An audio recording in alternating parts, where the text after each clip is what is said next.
type stuff. We're starting live. Evil Squid Comics Podcast, episode 29. 29. Scott is back from Gen Con. Yay! Yes. Don and I went nowhere. My phone just buzzed. I'm Must Drew. mean we're live. Must mean we're live. I'm Don. I'm Scott. And Scott just got back from Gen Con. You did? I did. I didn't. Don just finished reading Invincible. I didn't go anywhere. I read I nothing, can't really see the. so it'll be good. You can't see the comic packer in I the can't see the cards. card pack. There you go. It's very small. It is That's very the problem. small. See, That's- so you just need to like. So this is the VIP Air Capital Comic Con trading card pack. 5 Exclusive. trading cards. You only get this if you have a VIP pass to Air Capital Comic Con. Ooh, And we should- these are limited. We only have so many, so you better get your. We get should your go ticket. get the cards. Hey, look at the cool sticker on the Should we back. show them the No, cards? they're supposed to be secret. Oh. Well, I did put them on It's Facebook. on Facebook. Yeah, so that's how secret they are. But anyway, Yeah, those but are did you cards. see the cool sticker? Yes, there's a sticker on the back. That holds the whole thing together. It holds it. It It's brings so cool. it together. Of course, is that a spoiler on the back? It brings is not. It does show you who's in there, kind of. Yeah. Spoiler. Well, like I said, the cards are on Facebook, so it's not like it's a big It secret. does show you who's on the cards. Hint, hint. But the Facebook was kind of a tease because I kind of like put them out in like a fan, so you couldn't see all of it. That's right. Nice. Because I didn't want people taking it off Facebook and printing their own, because that would be cost effective. They won't be on the official hard paper. Why are you looking? So I'm looking at what you read. Oh, nothing. Chill out. You read almost more than I did. Yeah, maybe. I've been reading a lot of my X-Men rereads, so it's been taking a lot of my time. Oh, you got this? I did get Shitty Dark Knight. How did you get this? I ordered it. From Mr. Dave Baker. Oh yeah, Mr. Dave Baker. He's selling it. Yes. Did you read it? Well, as much as you can really read it. Is it pretty shitty?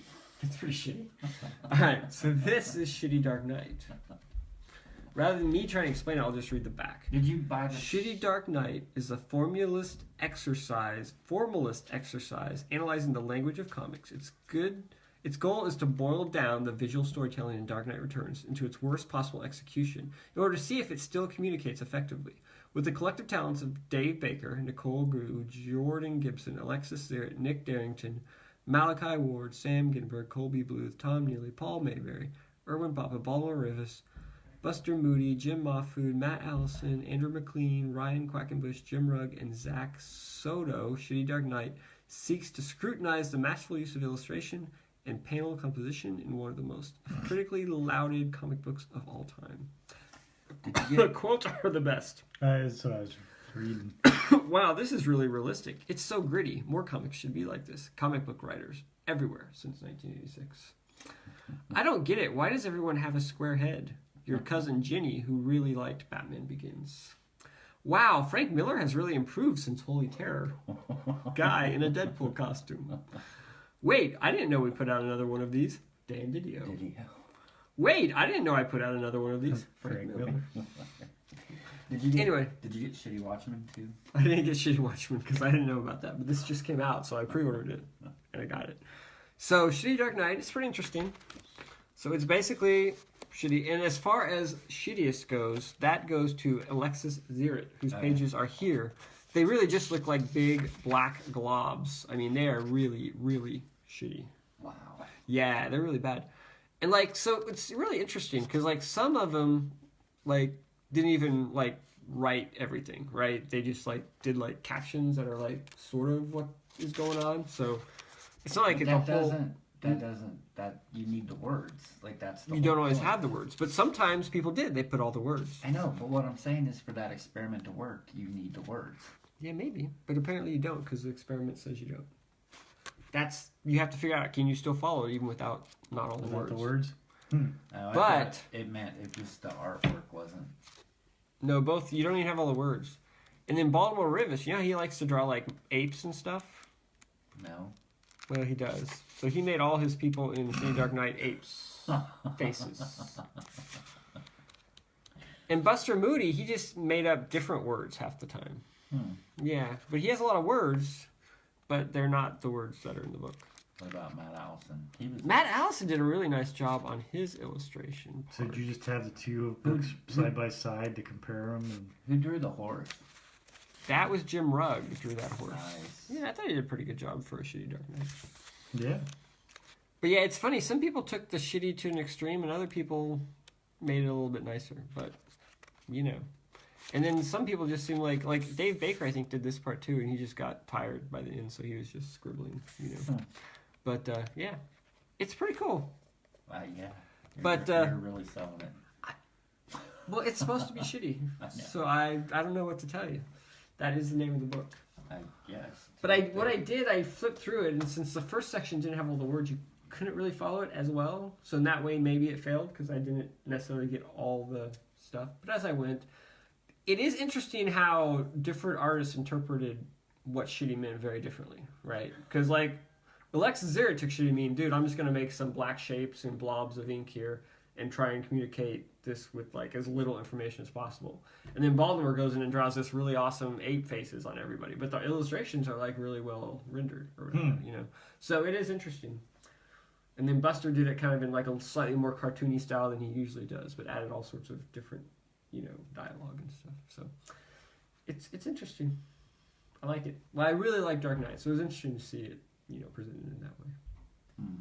Not for the faint of heart, I would guess. Like if you're interested in the process or the, you know, like I said, if you're interested in the way comics are made and kind of the language of comics, it's very interesting.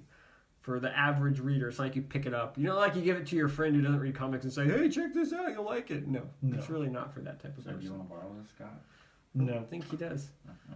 But anyway, I was kidding. I like the original. the only downside is I wish it was a little bigger. I realize for cost reasons, It the does look size. like, yeah, especially But if it tiny was like on blown some up of a those little panels bit, and I think it things. would be a little better. Because some of the illustrations are pretty detailed, and so it would be nice. But I think it wasn't intended for the art to be that detailed. So Right. yeah. So anyway, it's cool. I just got in the mail the other day. So. The bad part is I couldn't even draw a shitty dark. Oh, I know. Yeah, I'm not saying it's not really bad art most of the time. I mean, it's just you know they're intentionally not bringing their A game. No, I know. I get it. But I couldn't resist it because all the people on there that we know and that we like Matt Allison, Baltimore, Buster, Jim Rugg. I can get I was a little disappointed. Andrew McLean just did a cover, so that his name's on there, but he didn't do as much. I can get it like signed. By a Yes, lot of I get people. all those people to sign it. They'll probably do like a shitty sketch in it. I can only hope. There's a shitty sketch for your shitty dark. Here's a shitty sketch for your shitty book. Speaking of Matt Allison, Speaking of Matt Allison, did you see that he's doing a variant cover of Bully Wars on Image? no, he's supposed to be doing Number two. a variant cover on Realm, but I never saw it. Yeah, it's in the new It's in the new previews. previews. Cool. I'll have to try and order the. Well, no, I subscribe to Yeah, that. you subscribe. Well, I guess I could order it as an addition. Then both. You could. That's good. Thanks for the heads up, dude. You're welcome. And you pointed it out to me. John Lucas's book. Is Lucas's book is out. Actually, it looks pretty cool. I didn't get to that part in the previews yet because I barely got into the previews. Gotcha. Did you see them bring? Oh, I got to Dark Horse. Did you see them bringing Umbrella Academy back? I did see the bring. Umbrella Did you read Umbrella Academy. Academy?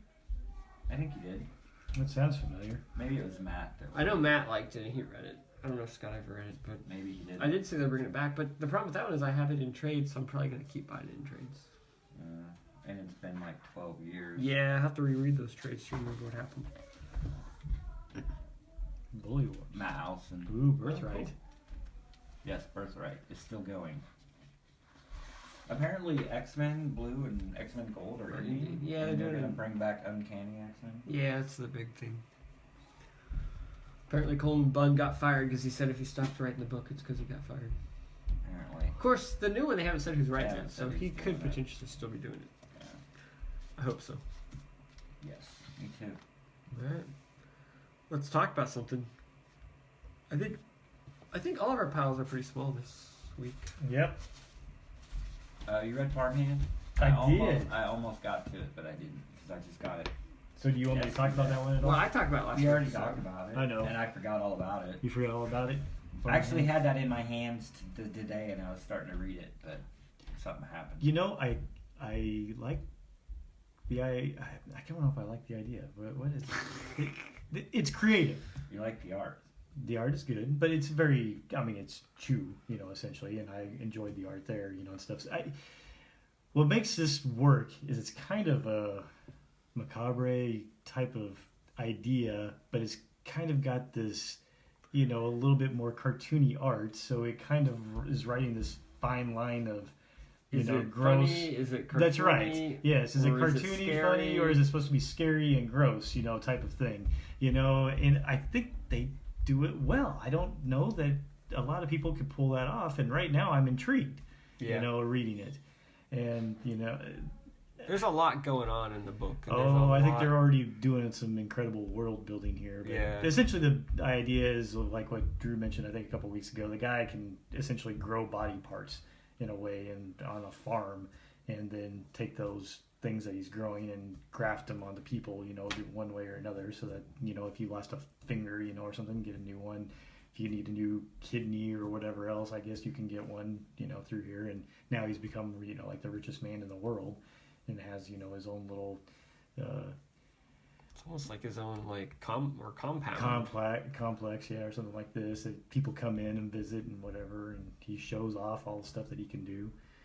But it from a perspective there, it's showing that the guy's got a family. There was some people that were son was estranged or whatever, from the father, and now he's kind of coming back into the fold. But yet, who knows what the father's done. Now. Well, no, it wasn't so much that. They're doing a good job at trying to make it seem like, the people have passed, but yet they're not all evil, necessarily at this point either. I get the sense there's some kind of seedy underbelly to the whole operation. Oh, Do yeah. you get that sense as well? Yeah. There's something... Well, there has to be. Well, yeah, otherwise it wouldn't be as interesting. But Yeah, it does seem like the father figure is a little bit too good to be true, in some respects. That he's got a pretty dark side, I will say. yeah, It seems, we got to the sense. things, to stuff.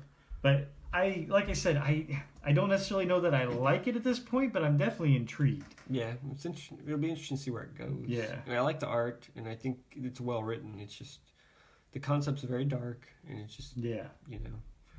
there wasn't much payoff in this issue. It was all kind It's of all set up. up. So yeah. So Well, speaking of that, I'll just go into the next one. Talk about setup. Outpost Zero. That's nothing but setup all for set this up, one. and it's Yeah. oversized too. It is. It's pretty huge. big It's issue. long, type things or Yeah. whatever for a comic issue, which is nice. I mean, you feel like you're getting your money's worth, type Did you stuff. get a Divergent like vibe from it a They little charge bit? you Oh, extra absolutely, for it, I'm absolutely, yeah. Sure. I'm sure they charge you extra. It was the $4.99, episodes. yeah. But even for a comic that's almost all set up, it still didn't even. It just barely clipped Scratched the the edge, surface, yes, yeah. of what this thing could be about. Essentially, it sounds like this. I don't know, a bunch of people, whatever, crash landed on some planet, and now they're who knows what happened. Their original world, everybody had to get off board, get out of there, and it sounds like they sent out a bunch of ships. And I'm speculating on some of this because they kind of just are. They don't really tell you what happened. Telling you this type of stuff that somehow they've landed on this planet and they're trying to make a life, but the planet seems to be rather barren, frozen type stuff like this. At some point in time, a big storm hit and about took out their complex or whatever else, dome city that they they built. have. And by the time this thing's ending, it seems that another storm is coming. That was worse than the last The one. last That one, almost yeah, wiped that them out. almost wiped them off. But it really centers around the 4 kids shown here, teenagers, I guess, type stuff that are kind of trying to find their way in their world, I guess. What jobs should they be doing, or what could they be good at? And to your point, about a divergent type of thing, they take like a aptitude test type of thing to try to find out where maybe they may best fit into society. Yes. And there is the other twist that they're out there. What are they searching for? Those 2 guys? Are they searching for life? Is that what it is? Well, the parents of, I think that one child, girl I in the think, middle, yeah, yeah. that I don't know what they're really searching for, to tell you the truth. But it looks is, like is they it a found life it, or right? a signal or something? I don't think they found it. They were the ones that came back and said, "Hey, there's a storm coming." Yeah, but if you look, and it was very subtle, which is why it was easy to miss. In that one little page where something that the thing turned green or whatever. Or, Yeah, so they were doing it, but then before it turned green to show them they found something, they saw the storm coming and they ran back. And so that's why at this end they show us, hey, look, the storm's eating this thing, and look, it was green. And the green says... this. I can't read it because I don't have the glasses. But anyway, it says something, and so that's what they found. But they didn't realize it turned green. Sample biocongruency, something true. Biocongruency or something, yeah. Yeah, true. Which sounds like something life, which I think is what they were looking for. That could be. But whatever that means, they found, microorganisms or something. Yes. Huh. Yeah, they found something out there. But yeah, I did catch the fact that something turned green there, and that they found something. I guess. Well, the way this scene was earlier, it wasn't perfectly done because it was kind of confusing. You couldn't quite tell if they saw it or not. Yeah. I'm trying to find that. I was under the impression that they did, but Here it was. Okay, so Yeah. he's looking at the screen. It's red, and then she's like, "Look at this." So his head turns away. Look at this, which is something about the storm. And they show him running away with this green. with But the way it green was there. done, it was almost confusing. Like she showed him the screen that was green, Yeah, but it okay. wasn't. She was showing him the storm stuff, and they walk away, and it's still red when he's looking at it. Then he looks away, and then it's green. And then it turned green. I But totally the way missed it was, that. the storytelling wasn't perfect here because, it was kind of confusing. She's showing him one screen, and then you have this other screen with him walking away. Yeah. Maybe that's what he wanted you to. But I think he wanted to communicate that they didn't see it. That they didn't see That's why they had that some type scene of at the life form end there. showing, look, they found That there something really and is it's something being there. eaten from Yeah. the storm, but they don't know because the storm's eating up there. But like I said, it's pretty much all set up at this point, trying to lead to something more. I don't know. It could be pretty good, but right now I felt like it was really hard to tell. I think overall the art though was pretty solid. Yeah, it's pretty solid. I like Yeah, for what it is. Sean McKeever. He does kind of that slice of life, kids looking for their place in the world Mhm. thing pretty well. If you like that kind of thing. Yeah. Some people don't. Like Don. I couldn't be less interested in that book. Kind of like a box Really? office poison kind of thing, where it's kind of slice of life, Of course, they're older in box office poison, but you know what I mean. That kind of thing. Yeah. But yeah. Cool. If there's not like tons of blood on it, Don could care less. And then Okay. Don right into die. Yes, that's Don's kind of book. Die. Die. Robert Kirkman, Scott Gimple, Chris Burnham. Do you know who Scott Gimple is? He's like a showrunner for He was. Walking Dead or something. Yeah, he was the you know? showrunner. From 2004 or season 4 to season 8. Okay, so he just got canned. Well, he left to do this book apparently. Really? I don't know if he well, left to moving do up in this the book. world. That's what Robert Kirkman hinted at the Okay. end. Oh, really? Wow. That's Is not he- going to be as profitable. Writer then onto They're this? like co-plotting writing or whatever. Okay. Kirkman and Gimple. All right, so I don't know how this just showed up. So here's what happened. Normally, comic books are solicited in this cool previews And catalog. I read the back page. He explains it. Right. Well, They he didn't explains solicit the it. Well, concept. explain it to me. What the He hell's going explained on? the concept, but I don't know exactly how it worked. So basically, at the end of the book, he said he has his little editorial or whatever. Yeah, his crap where he likes Right. to talk. And he Kirkman says- likes to talk. Right, and he says, when I was a kid growing up in the 90s, like, the favorite part of going to the comic book store was being surprised. He's like, you didn't even know what was coming out. Like, you would just go in on Wednesday and all these cool books would be there, and you would buy them and you didn't know what were in them. And he's like, now that doesn't happen. So he's like, we're trying to bring it back with this. So this just showed up in comic book stores out of the blue? And they had no idea it was coming. And they based the orders on, I think they're like, maybe it was Outcast orders or Outpost or what's the So did I get Oblivion charged Song for or that? something? Like, did I pay for it? I doubt it. I bet DCBS just threw it in. Cause Well, it's weird because, like, I think in the last previews, or not in the last we got an email or something, or anyway, there was something that you could order this. I think it was on the order. yeah. You could order number 1, Okay. and I ordered it, but Okay. that was like 2 weeks ago. Yeah. So maybe that's how you got it. I guess I don't know. You didn't get one? Well, He doesn't I go to a comic book don't go to a store. comic book store, and I subscribe to all my Image comics through their through their direct subscriptions. Uh-huh. And so I didn't know the book was coming out, so I didn't subscribe to it. So you have to go to the comic. I can't. It's actually on their subscriptions now, and you said you can start with issue 1, Mhm. so I could subscribe to it. But to quite frankly, Are comic book I'm stores s- actually selling it, or are they just all selling them online? I don't think so. I think they actually are selling them. So you're But- pissed. Well, I mean, here's the deal. Kirkman may think that's really cool, but for years I've been trained to do the exact opposite and now he wants to throw this at me. Well, screw Kirkman. It's like, dude, I'm trained to operate one way, and I try to operate that way to help out the creators. Come on. And then another creator comes in and throws it to me. Come on. Catch back up. Another creator comes and says, "Oh, I want to surprise you." It's like, well, maybe I don't want to be surprised. I'm really not that pissed, but I'm just like, it's one of those things. It's like I'm buying 3 Kirkman books as it is. This is pretty good. It looks pretty good. I mean, here's the trick. If I had seen this solicited, I 100% guarantee I would have subscribed to it. Yeah. But now that I don't see it, I'm like, well, I've already missed it. I mean, I guess I could go back and get it and subscribe to it. I don't have 100% confidence that I'd actually get the first issue, though. Because I did that with another book where it said my subscription would start with issue 1, even though the issue had already come out. And I subscribed to it, and I never got my issue 1. And so that makes me a little gun-shy to subscribe to it. I'm definitely not going to the comic book store. You could drive to the comic book store. Definitely not going to do that. Support the local for $4. I could. And tax. That's where I got my Realm number 1 that I didn't get in $4.19 or something. box. I would have bought it at a comic book store. You can afford $4.19. I totally could. Even the gas to drive there. I don't know. It's just the effort. So basically, what I remember, I mean, I just read it this afternoon, and I've already forgotten everything. But so it starts out, and this is a pretty cool book. So you see this guy, and he's at this racetrack. He's kind of like a James Bond kind of guy, but it's English too. So anyway, he shows up at this racetrack and like a horse racetrack.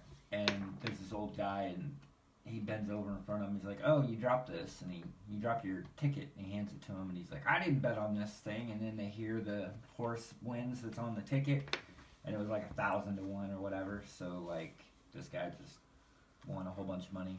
Well, anyway, there's like these secret.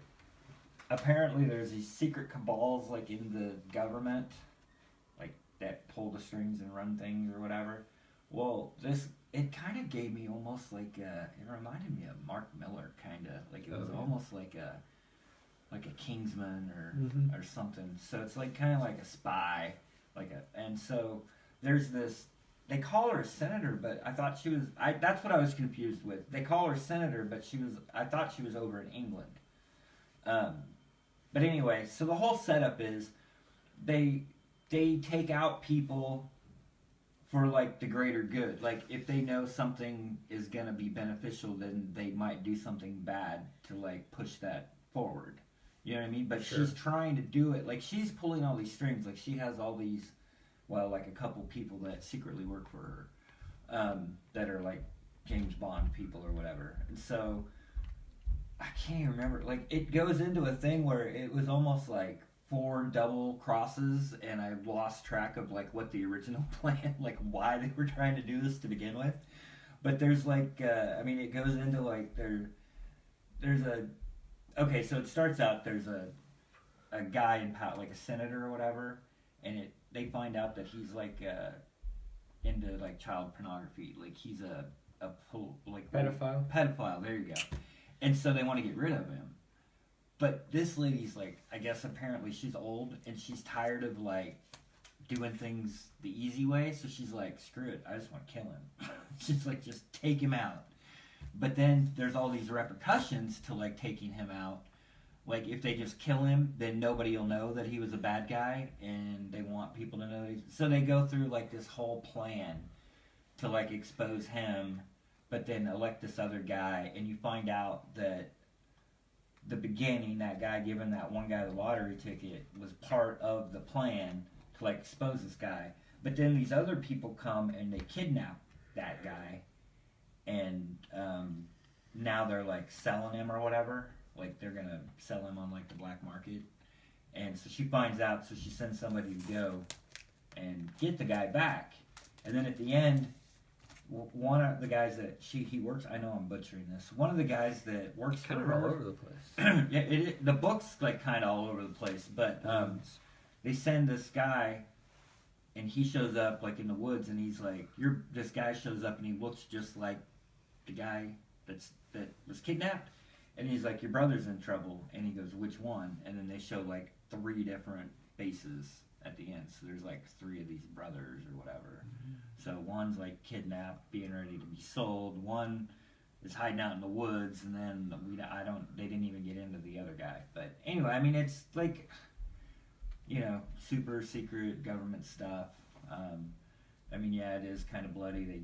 When they catch that first guy, they cut his nose off with a knife. He cuts his It's like nose a little off. piece of rubber. Yeah, it is like a little piece of rubber. They send it to her in like a box. Yeah. That was the funny scene because this big guy comes in and he's like her muscle or whatever. And she's like, here, open this box. And he's like, I don't like opening boxes with like this. And he opens it up and it's a nose. And he's like, I knew it was going to be bad or whatever. He's like, this is terrible. But There's a lot of words in this. It's Kirkman. Come on. That's not typical. it's good. I love A lot of words. Yeah, look at Burnham. that. There's like words and words and words. That is typical of Kirkman. It What the reads heck? Did you fast. read Invincible? It reads fast. But anyway, I like Burnham. Burnham's art's really good in it. So I liked it. And like I said, I didn't know anything about it either. It just showed up, and I'm like, actually, I remembered seeing like the flash on the thing, and I ordered it. And then this showed up, and I'm like, how the hell did I get this? I just ordered this like 2 weeks ago. And it's Oh, gotcha. You know what I'm His saying? Art Yeah. reminds me of, So- is it Quietly? Quietly, he's got a bit of a Yeah. quietly style. Yeah, I'm surprised I even recognized it or Yeah. remembered that. I like Burnham. Burnham's good. No, Burnham's really good. I like him. But Did I give you Magic Order to read? What's it look like? The Miller book with the magic? No. we talked about like the magician families, and they were assassinating the other magicians. Vision Families? I gave Yes, that I to you? do remember you talking about it, but no, I did not read that Well, one. there's a no. new Gideon Falls. Trying to keep track of what I have you reading in single issues. Yeah, but no, I did not read whatever you said. Magic Song, Magic. Magic Order. Order. Magic Right. Order. Oblivion Song, Magic something. Sorry, Let's I'm talk all- about I'm this all book. plugged up. Since Since Oh, you spoiled it on Facebook. Oh, look, it's a kid book. No, I'm kidding. I seen that you posted something, dude. Something about what? this book, This book you Oh, posted you something posted about. something. Scales and Scoundrels is ending at kicked issue ass. 12. Mm-hmm. So I need another. I bet you Cool that one fantasy. is Why is it like ending at 12? 5. I'm guessing because it wasn't selling. Because none of you people listened to me and went and bought it. But it's getting all kinds of press and Scales and Scoundrels. yeah. Really? Everybody was talking about it. I was the only person talking Oh. about it. Nobody's talking about it. Nobody's buying it. People got to eat. Are these the same people? No, it's really different. This is Derek Loftman. Actually, I saw him. I think his stuff was like on Instagram. He does kind of like a Scotty Young thing. He'll draw like superheroes and kind of like a cartoon I think I style. remember seeing this book, but I didn't buy it. And I think he like was. I don't know if this was a Kickstarter maybe, or if it was a webcomic, or if it was The Ruined World. Huh? something. But anyway, The I cover's was kind of cool. familiar with this stuff, and then he put this book out, and it's boom. It's really high quality stuff. It's cool. It's kind of a comedic, kind of cartoony fantasy. Really? I would have never guessed. Yeah, exactly. But it's this pig and this fox guy, and they're going around exploring these ruins, trying to find like different treasures. And they come to this one ruin. It's like the pig's turn to go in. So they have this big argument about whose turn it is to go in. The pig's like, and the fox is like, dude, I went the last 3 times. I know, but I don't want to go. And finally, the pig goes. Well, he like goes in, and he somehow accidentally unleashes this huge like Cthulhu type monster with like tentacles and stuff. So they have to like fight it. But the art's really It looks good. yeah, the art's really cool. It's very dynamic, I guess you could say, and it's a lot of fun. I think I've made a decision. I'm going to stop buying all Marvel and DC books, and I'm just going to buy indie stuff like this. But I mean, That this would is be really a cool. really good idea. But it's got kind of a I Hate Fairyland vibe a little bit. You know? Imagine Not that. quite as Over the top or In your adult face? maybe, Oh, but okay. because it's more of a kids book. But it's got the same kind of like sarcastic humor type Oh. stuff, you know. But it's fun. And it's only 5 issues, so it's 1 through 5. Hopefully, it does well enough. They'll do more because I'm sure that's obviously the end goal is to have more. Maybe Dude, not. more. And I think it is. Maybe they just wanted to do Maybe 5 Derek issues of Loftman just will do comic 5. books. I'm guessing probably not. But anyway, yeah, it's a lot of fun. Here's the cool thing. So I got this book.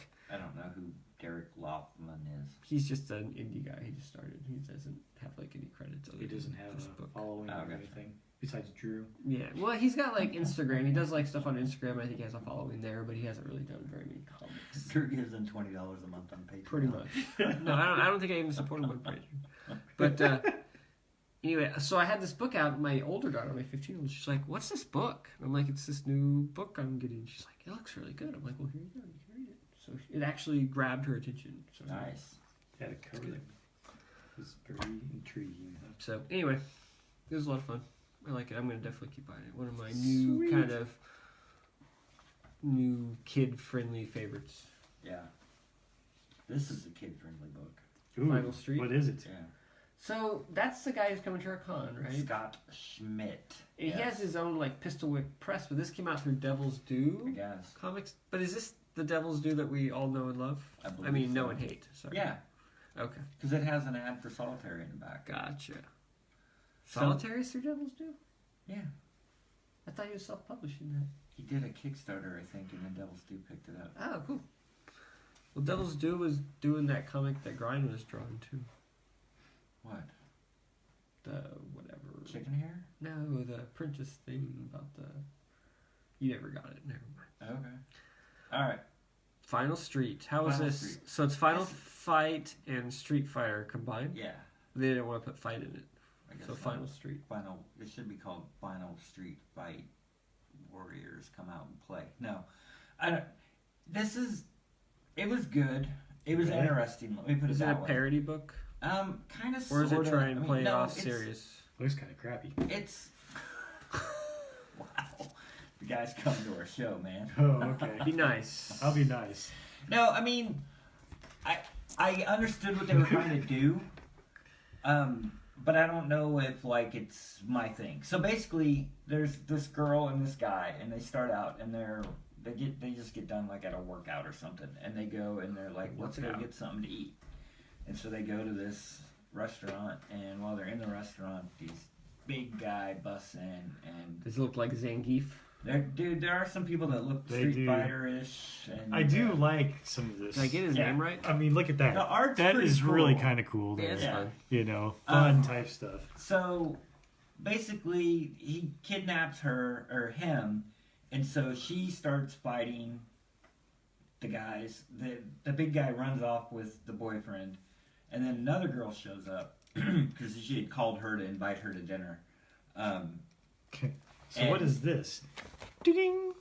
Yeah, so they play it like a video game. So there's a couple scenes in there where there's a big fight between like the two girls and like 3 or 4 bad guys. Some big guy. And so they do like the video game, and it has their two names up at the top. It's like they're all And wearing they have 80s their- clothes or something. Yeah, like and they too. have their power bar up there, and then it has in the middle it has like time, 75 seconds. Continue. Yes. So it's set That's up like a video game. Yeah, it looks like a little interesting concept. Yeah. It doesn't. And so I mean the whole thing is basically they're trying to chase down this boyfriend who's been kidnapped, and they end up in like 2 big major battles. Double Dragon. Yeah, and so yeah, it's just an homage to like all the 80s 80 video games. games, fighter games. Yeah, it But could it's be. done well. The art Is was it? good. It was written pretty deep. I mean, it was fine. I mean, it wasn't anything. Fine. That's the thing, though. I don't know if I want to read whatever 4 or 5 or 6 issues of Final Fight. just I know. of a video game. It fight. just doesn't. I think it's a cool idea. I like it. It's a neat concept. It's almost like Deadpool. Like I don't know if I can handle There you know, go. 5 Yeah. issues of Deadpool. I don't But know I if know that there's an much audience substance. for that. There's because- definitely good style there going Yeah. on, but I know that there's an Style over audience for it substance here. because I mean they do all those Street Fighter comics and people buy them or they did. I mean, so I mean that's kind of I never read them, but I'm assuming that's what it is. It's, you know, it's good. It's not bad. I liked it. I just don't know if I want to keep buying it. cool. Does that make sense? It Yeah. does. It's just maybe not. It's well done enough that it would be entertaining if that was your thing. Right, exactly. And I probably will because I pre-ordered it. So if there is another issue, I'm sure I've ordered the second issue. Sucker. I'll probably buy it just to keep up with it. But it was good. It was alright. Sweet. I recommend it. I really don't want to borrow it though. You didn't even borrow Die Die Die. And Oh, I you think it's like Scott's Die turn. Die No, it's Die. Scott. Is it? I only got like one thing left. Oh, yeah. I guess I could sit here and read Gideon Well, Falls no, while we you have talk What's in about your little something. bag? We have Oh, this. there you go. Just more comic. I mean, jig. And I only have one more thing to really talk about, except Invincible. So we're on the right track. Oblivion Song. He Number finally 5. meets his brother. He meets his brother, I don't think I and read this one. they so end. I'm gonna That's read it. pretty much. That's all that really happened. That really is. Is that where? Oh, didn't the government raid the office or something too? Oh, that's right. And there's Maybe a I did big read that. spoiler thing at the end. What was the spoiler? It's a big bomb in the shed. Oh And yeah, they're everybody's like, we don't know where it came He's from. got a bomb. What's that for? So Because the main guy made the bomb, right? the main guy was hiding the The bomb. bomb. Now, did he make it? I don't know. You know, Gotcha. where did he get it from? Did he make it? He may have. Was he what's the bomb for? You know, I don't know. This book is a slow burn. Yeah, it is. It I probably don't reads know. better in the trade. It probably does. There's nothing really necessarily bad. I mean, it's doing some world building, you know, I guess Yeah, it type really stuff is. there with it. And it's but- kind of. and he did meet his brother by, you know, issue 5, which Yeah, this is, didn't drag it out for like 2 years or something. you know, that's He's looking right. for his brother Yeah, for that's right. 2 I mean, at years. first that's what you think, right? That Yeah. like this is gonna be him looking for his brother and whatever else. Well, hell, you know, in 5 issues he already met his brother, and his brother doesn't want to go. His brother's like happy where he's at. So, you know, spoiler alert there. But I don't really know if that's really all that this issue was him meeting his brother, finding out his brother's okay, and the military comes and ransacks his office and finds a bomb. So, I mean, that's everything. But the art's really cool. Yeah, I didn't. Read I that one. am really digging this art. Yeah, overall. it's got a really cool I style. read the one before where I love all the creatures of the Oblivion world. Or This whatever. artist does so well with that Oblivion world. I Yeah, feel like that's you know, where of he making shines. something that really is unique. It's almost like a cartoony Charlie Adlard or something. You know what I mean? Like just a little is more. this the guy he found off cartoony. the internet? Yes. Yeah. Yeah, I think so. He's like, hey, come work for me. I'll pay you for 12 months in advance. Yep. Yeah. Kirkman's so cool. But no, it's still it's Kirkman. So overall, I think it's still good. He knows how to, you know, spin a yarn there, and I feel like he's still doing good here, trying to build up some stuff. But he's got a lot of different threads here going on, and like you said, he does move at a pretty much a snail's pace overall. It seems like with it too. So in some respects, Yeah. in other respects, not so much. You know, Yeah. type thing. So it's difficult to really judge there, but I think between Kirkman's writing and the art on this, it definitely keeps me engaged. Yeah, definitely. It's a good book. Definitely. Definitely. Definitely. Here's a book that does not move at a slow pace. This book freaking moves. Oh man, more of this one. This book is awesome. So This did you second figure out issue- what oh, the yeah. hell this guy? This book totally, like, issue 2, like, laid it all out on the table. Like, Really? 'Cause everything is clear now. They were talking about the dude that they Well, that don't killed. spoil it, 'cause Freaking. I haven't read it yet. Oh. I just got it yesterday. You haven't read it yet? No, I haven't read it yet. I read 20 issues of Batman. It's going to be hard to talk about how awesome it is without spoiling, so I will hold off. It's fine. Hold off But for let a me just week. say, You this like book- it, huh? this book is solid. Yeah, because, like, there's some twists. It explains, like, who the guy is, why they were capturing him, how everything happened with, Why you they know, blamed him for killing 1 billion people. billion people, exactly. Why they're after him anyway, as far as what they want from him. There's a whole secret government society, or not government, a whole secret government agency or whatever. And then at the end, you think like one thing's going to happen and something totally different happens, and it kind of sends it off into a whole other kind of direction. It's really good. It's really well done. I like it a lot. And of course, it's got Nathan Fox art, which is Yes. amazing. And just like when she kicks that dude in the face, like pow, right in the face, crack. Love it. It's good stuff. But yeah, it's solid. He just does action so well. Like here, like where he's like boom and everything's shaking and people are like, it's just good. It's good cartooning, I tell you. So you like it? Stuff. 2 thumbs up on that one. Huh? Yeah, this book is my new jam. I like it a lot. It's just really, really good. Sweet.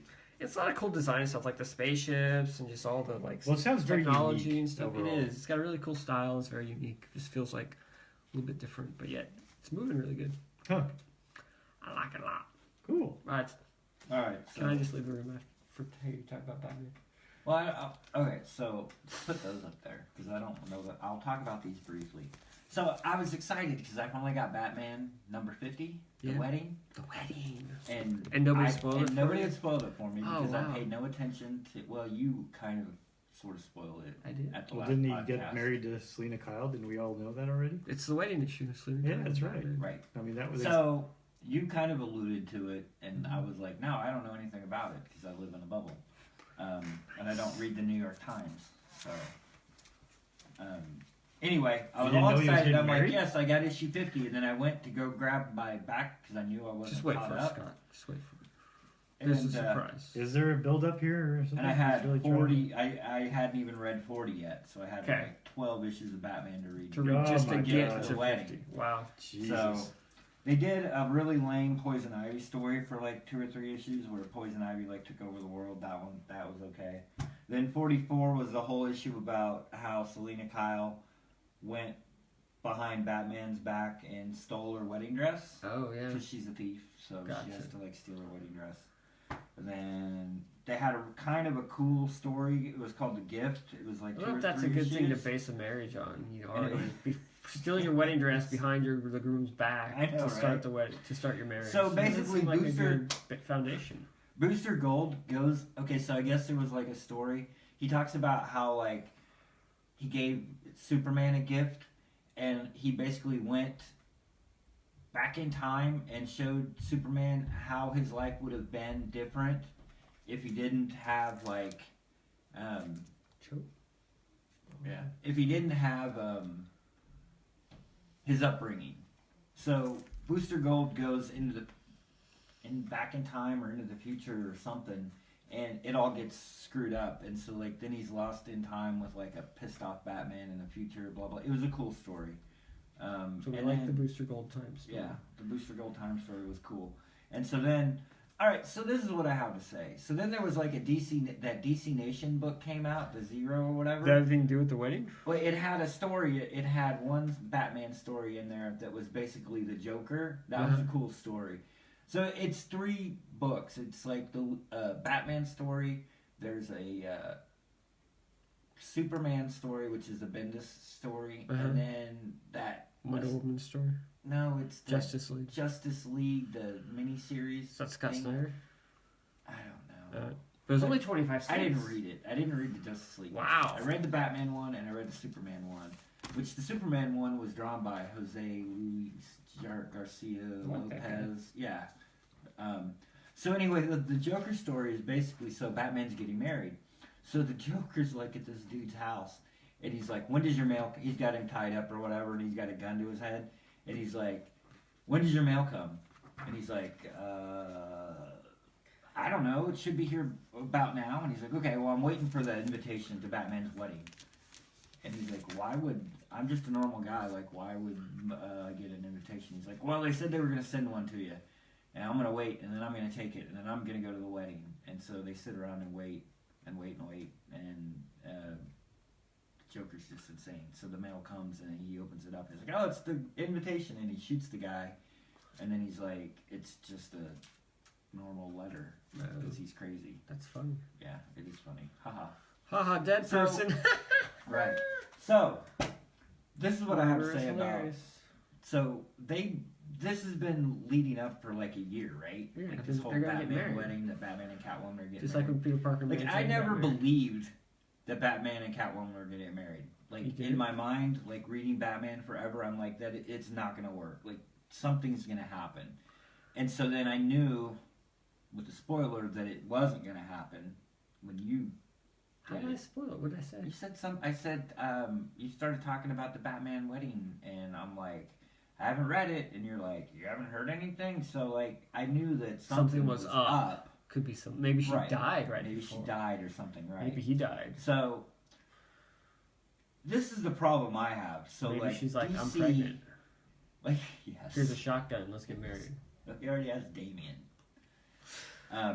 It could be another one. So I even went online after I read issue 50 because kind of, and so like DC's like, oh yeah, they're like, so the book comes out on Wednesday, and it had the headline On Tuesday or on Monday. Monday that basically spoiled the book for everybody. Yeah. Like, why do they? This is like back to the Kirkman thing. It's like, why does everything have to be spoiled? Like, comic books are our thing. Like, why does it have to be on the front page of the New York Times? Because Like, DC wanted people- everybody to swarm into the store they read about it in the New York Times and they say, I gotta get that issue. This is cool, and I need to go pick up issue Right. 50 of Batman, like they did with the death of Superman. They're always trying to recreate the death of Superman. I know. Remember when that happened? Oh yeah. People like who never read comics, who didn't even know what a comic was, are like swarming comic book stores to get the death of Superman. That's what they're trying to do again, but it's not gonna work. Yeah, it's not gonna work because now everybody's pissed off at him because they spoiled it in the New York Times 2 days before. Like even But DC's object, Tom King DC's was goal like was to sell pissed. comic books. Like Tom King didn't know. He was pissed. Like he tweeted like that day. He's like, "Well, I guess my story just got ruined." Whatever. So so that's the issue is freaking awesome though. And there's a little twist ending at the end that is kind of like it. There's another little ending at the end that they didn't talk about, I read about in the that, article. But no, the issue is awesome. So like it's basically Batman and Catwoman each wrote a letter to each other for their wedding. And it's the letter. And so the whole Basically. issue is like both of the letters. So like it goes through real time like leading up to the wedding, but then it flashes back and they have like, I don't know, 50 different artists on there. So each artist does like a splash Almost page. doing like a, I They, hate they when do a it's like splash that. page and it's the letter It's from the letter. Catwoman, and then the other page is another splash page and it's the letter from Batman. How many different artists do they have? It's a lot. Ton, man. I don't like that style. I it do. pulls me out of this It work, worked and then really- I'm trying to figure out which artist is which the whole time, so it's very distracting. They wrote on there who the artist is. Who the at. artist On the actual is. page, On the actual page. page. So I don't have to bottom flip back corner. So you don't have to flip That back is and very that's a good. little bit right better, there. but it's still distracting. I loved the concept of the issue. So basically, what happened was they decided that they were going to elope and they were going to get married on this rooftop where they met or whatever. He And had a Frank so- Miller one in here. Is that Yeah. new art, or did he recycle that from something? I think it's new. I kind of wondered. if He is some of much those better than recycled. Holy Terror. So they each have to. Batman goes to get a judge, and he goes to get a judge to marry him, but he gets like this judge out of a bar that's already like half lit, and he figures by like dawn, because they're gonna get married at dawn, he's gonna keep getting drunker and drunker, so he won't remember that he married him. Do you ever notice how Lee Bermejo sound like pendejo? Bermejo, No. pendejo. That's a bad word in Spanish. It is. So they each have to get a witness. So, can I get a witness? Can I get a witness? So, Alfred. so Catwoman Ooh, Paul goes to Bunyan. Arkham and breaks out Holly something. It's like one of her old buddies or something that's in Arkham. So she breaks her out to come be the witness for the wedding, and Batman gets Alfred to be the witness for the wedding. Well, Brian Michael Bendis is writing action comics. I know, right? And Superman. Wow. And so, anyway, the whole time leading up to when they're supposed to go, this Holly is like in Catwoman's ear, and she's just like, you know that the Batman can't survive. Like, that's his whole thing, is his edge. Like, he's alone. He's a loner, and he's dark, and he's this, and he's that. And Why is Batman and Catwoman riding a horse, but in their suits? why wouldn't they? They have a Batmobile. Why would They ride a wanted to horse? get out I and would see the ride fresh a air. horse. Come Well, on. then why would they have their suits on? Because If it's it looks recreational, cool. If it's Because it's a recreational, black they wouldn't horse. have They their don't want suits. people to know who If they it's are. not recreational, take the Batmobile. A lot of the pictures and stuff through there are kind of like just So then the whole dream thing, sequences in those different ways. She dreams about riding the horse with Batman in their They're- suits? they're homages of all the Batman artists through time. They probably just told him, "Hey, we want you to be in issue 50. Draw something. Draw Catwoman and Batman together." That's, So that's what they fine. did. But why did he draw him on the horse? I think that was Because it looked visually awesome. right. Gerard Jones, he never even drew Batman. Anyway, you're ruining the story. So anyway, So get to the anyway, point here. Bam, bam. Did they get married or she's not? in her ear. No, she's in her ear. See? And she's like, you know, if you marry Batman, like, he won't be Batman. He, blah, blah, blah. And so, the next to the last page is Catwoman on a rooftop, and she dives off of it, and Batman, so she basically stands up Batman, doesn't show up to the wedding, they don't get married, Batman jumps off the rooftop, and then the ending, spoiler, the ending, that Holly lady, she goes back to Arkham and she walks in and all the Bat villains are sitting there and Bane's sitting up on like this kind of throne thing and he's like, oh, the Batman is broken. I have broken the Batman. So they're alluding that it was like a plot to all these bad guys and Bane was behind it pulling the strings. They talked Catwoman out of marrying Batman so that he'll be miserable and be Batman forever. So It's Joelle Jones, not Gerard Jones. Yeah, that makes Joelle more Jones. sense. They just said Jones. I didn't know what Jones it I was. think she did a run on Batman and There they were a were bunch of riding a horses. horse. Yeah, Oh, okay. there were a bunch of horses. I guess that makes a little bit of sense. Maybe she just likes to draw horses. Mhm. It is Joelle. But anyway, I like Joelle Jones, so I take it all back. It's a great page. I thought it was a great 50th whatever issue. You know what I mean? I mean, there's never going to be another Batman 50. But I know, right? But I wasn't. I thought it was a cool anniversary wedding, whatever. I thought they did it. I liked the way they did it. I liked the issue. But Don, they said there was going to be a wedding, and there wasn't a wedding. How can you advertise a wedding and then not give him a wedding? What people were bitching about. We've been selling this as a wedding for 10 years, and now there's no wedding. That was the only thing that I was kind of ticked off about. I'm like, they've been beating this thing for like a year. There are all these wedding build-up specials, and then there's no wedding. And it didn't happen. I'm glad it didn't happen. Batman should not be married. It's dumb. Married. That's the first thing when he got engaged to her. I'm like, this is the dumbest thing ever. Batman being married. I'm like, this is stupid. So I'm glad they didn't. Wasn't he engaged to that girl in the Grant Morrison run, the redheaded lady? Probably. I don't know. Anyway, I enjoyed the 50th issue, and it was not spoiled for me. Thank God. Thank God. Thank God I don't like go on the internet or like read anything. Thank God. I read this book just like an hour ago. Yeah. Euthanautes by Teeny Howard and some roadless sorry guy. for you. Why?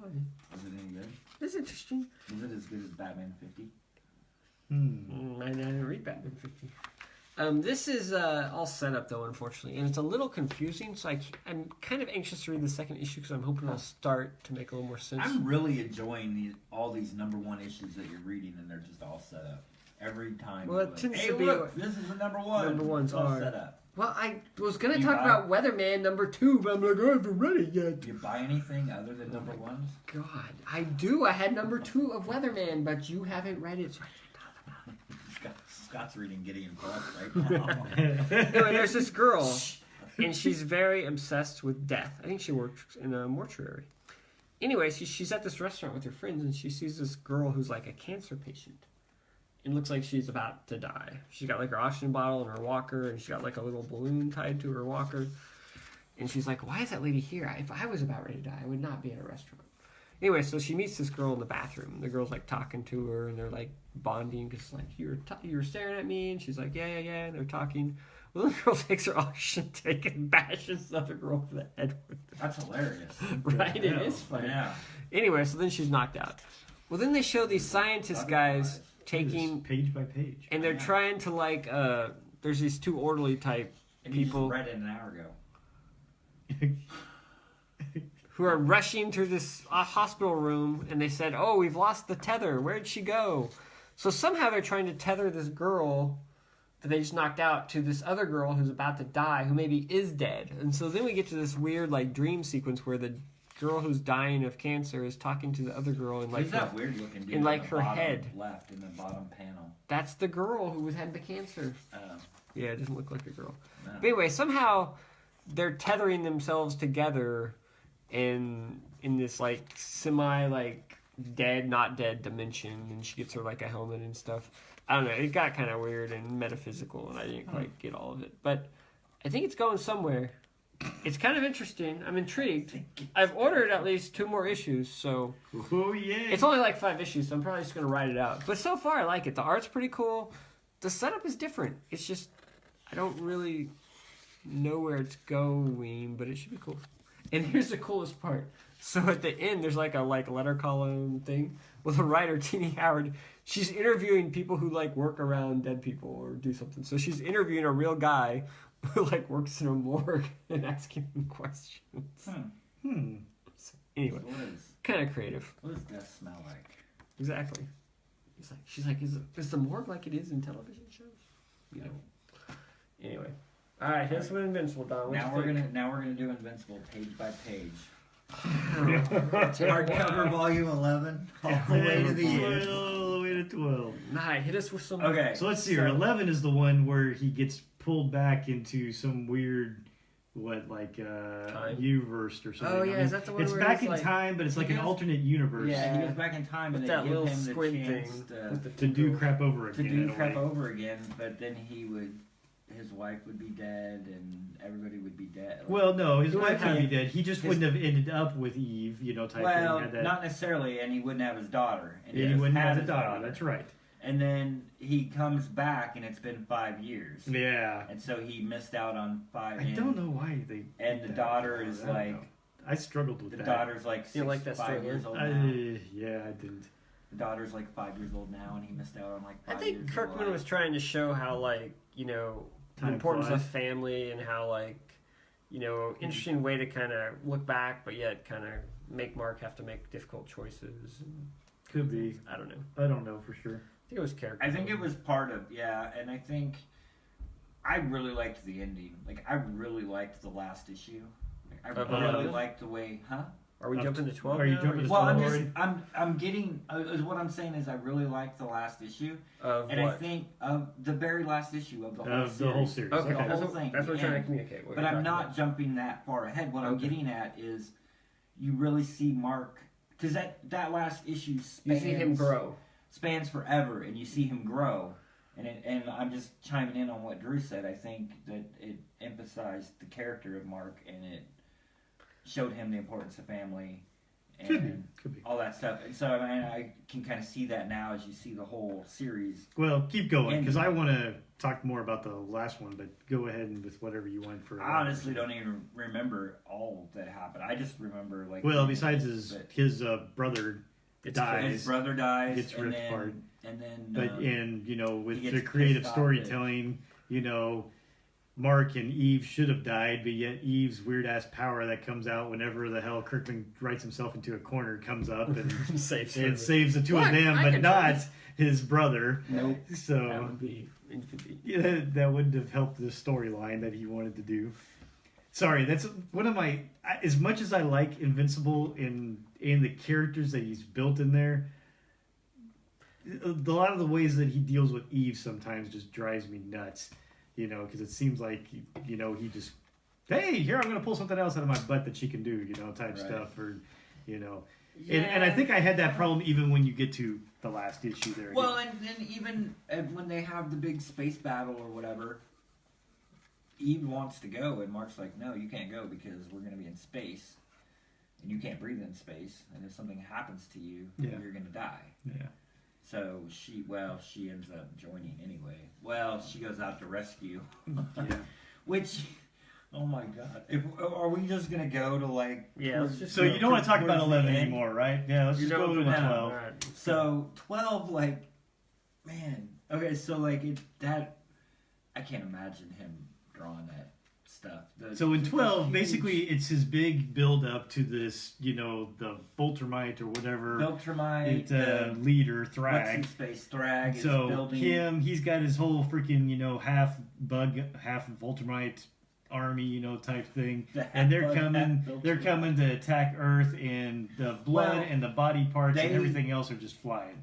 They go and steer them towards Earth. That is true. That is true. So they go. Their whole plan. Their is whole plan is to bring them there bring because they them know to that's where Earth. all the rest of the other all the Voltermites other are. big Voltermites are. That's right. that they So can. that they can, when they use. have a threat now, they know that they can bring them out there to Right. try to protect And you you. got Robot there, and apparently you have the Sun, which is where the big battle between Yes, Mark and. I thought that was very impressive myself. I the whole did. type of sun thing. The only My thing- biggest thing was the fact that I was surprised because in my mind, knowing that this is the last one, and stuff, I thought that damn battle was going to last up until like almost the last issue, and then when it ends, there's still like 4 flipping or 5 issues left. I'm just like, really? I think it was like the There's last issue, but the last issue was like 100 pages long. Oh, is that what the case I don't was? know. Okay. I don't remember exactly. Well, because that all wraps up, and then it's like he had another issue to deal with the robot problem.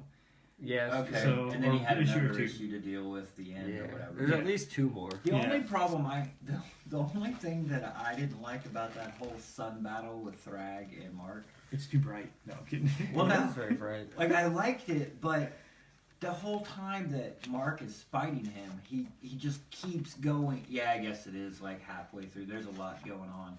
It's cool visually, but like the whole time Mark's just like over and over again. I need to be you're the bad guy and I'm the good guy and this is bad, and I'm just like, Jesus Christ, dude, just kill him. I'm like, I don't need you to explain to me for 20 pages about how you're the good guy. You're the good guy, It's a he's the fight. bad I'm like, guy. yeah, I I mean, it just kept going on, and I'm like, oh my god. It was a little wordy. It seemed like it went on a little while. I was like, It did go on for a while, I would but I rather- expected that. I mean, come I on, would- drag beat Battle Bee stuff for like a freaking whole issue. Yeah. You know, come on. I mean, 2-3 issues. that's right. I mean, these two can fight But for a while. I didn't. It have just much of a wasn't my problem. favorite fight in Invincible, and I I kind liked of wanted it I to be. thought it was better. cool, but like I Uh. said, it was just his jabbers. I did through like the fact whole that he thing. comes out like a freaking burnt crisp, you know, type Yeah. thing, and No everybody's just hair. kind of like, ah. The other thing that threw me, well, it didn't throw me, but the other thing that I didn't quite get was Mark's dad. He got his, which that's those Viltrumites. Part of my heart is gone. Those Viltrumites love to just throw their hand It's through through people's people, eyes. yes, that is the true. best. I mean, he did like. Well, look throw how his much of him hand- is gone. Oh, I know. I mean, there's not He- much left. He threw his hand through him and Yeah, then pulled. ripped him apart with both hands. But then at that one point, his dad's like, "Yeah, I moved at the last second to avoid my heart or whatever." You know? Yeah. There's not much of him left there. I mean, there's No, like there really it's like isn't. his whole body, his upper body is attached to his lower body by like a hasn't Mark, strand. Hasn't Mark come back from like? A lot, but not quite that bad. Not I think. quite that bad, No, really? I think it's. I was thinking they A were little bit more worse. like. They were more like. The art is pretty incredible, Wolverine. though. I mean, all that crap going flying around. I thought they were. I thought they were more like Wolverine, but. Well, I think if Wolverine didn't have a skeleton, you like ripped half his chest cavity away, I think he'd die. No, because they put it in Marvel lore that he was at Hiroshima or one of the bombs, and he was down to like a single atom, and he don't- grew back from it. I didn't think that's how that went, but okay, maybe. You're Yeah, right. it did. I remember reading that story. Wasn't that a Brian K. Vaughan story? Probably. But basically, Wolverine was down to like one cell or one atom, and he built himself back from that. So, I mean, you basically Doesn't seem can't right. kill. Yeah, it doesn't seem right. But I'm gonna go that's get what that book happened. right now and read it. So if you chop off Wolverine's head and put it in one place and the rest of his body somewhere else, which one regenerates? I don't know. Maybe you have two Do you kill Wolverines. two Wolverines? Two Wolverines. How did we? Um, Okay. Anyway. Anyway, I was surprised that the dad didn't. Well, spoiler alert: that the dad didn't make it. that You he were died. surprised on that? I was a little bit. I was not. I expected but- actually more deaths. You know, quite frankly, how Kirkman has treated this whole thing, I actually thought that Mark Grayson was going to die. Oh yeah, Yeah, right. I really Well, did. He pulled the cop out on Eve. He pulled the cop out on Eve. Okay, at so the now end. you jump into the last So issue. Now I guess we're jumping to the Last issue? Unless there's stuff you want to talk. Well, no, I mean, okay, so here's, well, I don't know. Is there anything with the robot one really to talk about? I mean, the wrap up with well, robot. Robot it's actually saved Mark, exactly. He kind of does. He pulls him out there, gets him back. and then Mark comes back, and they basically overthrow Robot. Right? Mm-hmm. Yep, and put everybody else into their ways, you know, and things. So, I mean, they had to wrap that up one way or another. They couldn't Right. have robot ruling the world. So, I was a little surprised that his rapist mama or whatever died there a little bit. Right. Oh, she died? Yeah. Yeah. She came around, and she was like, "Oh," because I think she talked to Eve, and she's like, "Tell Mark that I'm But, sorry." yeah. How did she that die? I think was- Eve actually saved her, doesn't she? Or yeah, pulls Eve her out. saves her. And She then, saves her and the dad at the same time, I think. yeah, pulls them out, and Well, But yeah, they both. then they both perish, but, die. Yeah. But yeah, she turned like she'd been living on Earth for all Yeah. this time or whatever. Yeah. And she had And she built a become- family and things like But that. she had turned, and she was more like Mark's dad was. Like he Yeah. turned more Earth-like, Yeah. and so she was like repentant or Yeah. or sorry or whatever that she had done that to Yeah. Mark. So I mean, then we find out that she had a Had a son. had a small Mark. Which we do. But okay, so leading into different things then. Okay, with Invincible. All right, quick. See, I think he was still like Oh most my of it was gosh. there. All right, but think it I was a thought teardrop. that there was something. That may be something What else. they- It wasn't the Hiroshima bomb. There was something that I read. Or Sorry, go back to Invincible. It's It's fine. fine. Sorry, distraction. I'm pretty sure that at some point, somewhere, I've not. making Wolverine it was up, down to a cell and built But himself back up. They either that or they said that he could. All right, cool. So, last issue of Invincible. Overall, I like the whole kind of epilogue thing Yeah. type stuff. It's a little disappointing in some ways, the fact that he tried to jam pack 450 years of history, in one episode or I something like liked this. it. I You like like that though. kind of thing? I mean, Well, I think he talked about this book going forever, right. right? Well, I think they decided, him and Ryan Otley decided, yeah, we're kind of going to end it. We want to break or we don't want to do it anymore. Yeah. But he still probably had lots of ideas for stories. So I I think like- he crammed all those into that. I last think he issue. did too, and I really liked a lot of that. His battle with, the one-eyed guy. What the hell? Alan. Alan. There you go. I like that type of thing. I like, the arguments that he's having with his daughter, a little bit or something like that. The Eve thing kind of bothered me. Yeah, again. it was like total She's cop old here on her bed. Boom. Oh, wow, look, she's Yeah. back. And she happens to be back to the 20-year-old self or something like that she Right. happened to be. She didn't go, way younger, didn't go, somewhere else. So Who like, the hell how knows? did she get So- that old and then just She revert knows she back? can do it. I think the other thing that kind of bothered me too is after all this time, they had no more kids. They have one daughter, and he has the one illegitimate son or whatever the hell you want to say, types of things that's out there that comes back to haunt him. But no other kids. I thought these guys basically you looked at somebody cross-eyed and they had a kid. So they were very fertile. It seemed like. True. So it But just Eve isn't very fertile because she's not adulterable. that's true. But does that seem to matter? Look at the bug people, That's humans, true. whatever the hell else. So I don't know. That Well, but and his they're dad very only- minor in nature. How did his dad only have that. one son? Yeah. Well, he had at least two. He had the one with the bug people, and he had him. So It's true. I think the bug people are just fertile. maybe that's part of the case too. That could be the case. I'm gonna jump back though with Frag. He was just using those people as fodder. Oh, yeah, as kids. yeah. And he did. They were tearing through them half Viltrumites like nothing. Like when they were battling. Yeah. They were just heads chopped. Not even like a whole head, but like half of the head. Like, I'm sorry, chopped off. Father. I didn't lose my life Punched for you. through. Lose my life for you. Yeah. And then that daughter comes around. Yeah. And she actually becomes part of like the whole new Viltrumite empire or whatever. Yeah. I thought that whole I didn't even really think about more kids. I thought I it was just cool figured the after way you could 500 years, and stuff of that nature. They would have a few Maybe more. And do he did something have a more, but or purpose, and something he like that. did bring the Viltrumites, and they went around and they helped everybody, and they were making the universe whatever better. Yeah. And you could see him progress Yeah. and become the emperor or leader, and keep his pretty family. much the universe Yeah, in a lot of ways. but I really liked the way it ended because I was like getting up to it, and I'm starting to think like I'm reading the last couple issues, and I'm just like, how the hell are they gonna end? You know what I mean? Like anytime you end a book, it's like you never really end a book. Like you just find a point where you end it, and it could potentially go farther. You know what I mean? Like. Mhm.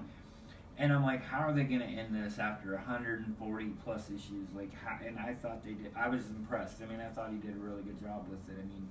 He tied it all up. I did too. Obviously, you could still keep going, but he like Drew said, he compressed all those storylines He really did. down to like one issue. Quite frankly, I've enjoyed it a whole lot. That type of thing. This whole epilogue issue that he really spread out a whole bunch of information. Gave little hints to the stories, like Drew said, that maybe he had in mind. Overall, I felt it was very satisfying. Yeah. In general. Yeah. You know. I think it was really well done. Yeah. I liked it. It was all the endings when a book runs like 144 issues. It always feels a little anticlimactic. Oh yeah. That's yeah. what I was saying.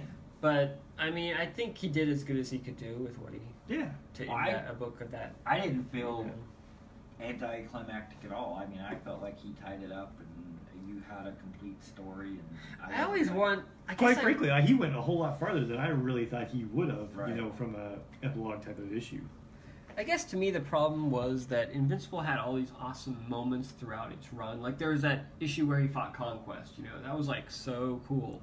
And it seemed like a few issues, there was the Viltrumite War, and it's like that topped that, you know, like every big major thing kept topping and topping. And I felt by the end they couldn't top it anymore, and so it wasn't. But yet I wanted the end to top everything that had come before. And I just don't think they could, from a spectacle standpoint, I don't think it was possible. And so I think that's why I felt a little bit let down, just because the book has been so good and has so many awesome moments. It was like, you know, I just couldn't. It wasn't as amazing as the book had been, just because this book's been so good. You just couldn't get any better. I don't think you could top some of those moments that we had earlier.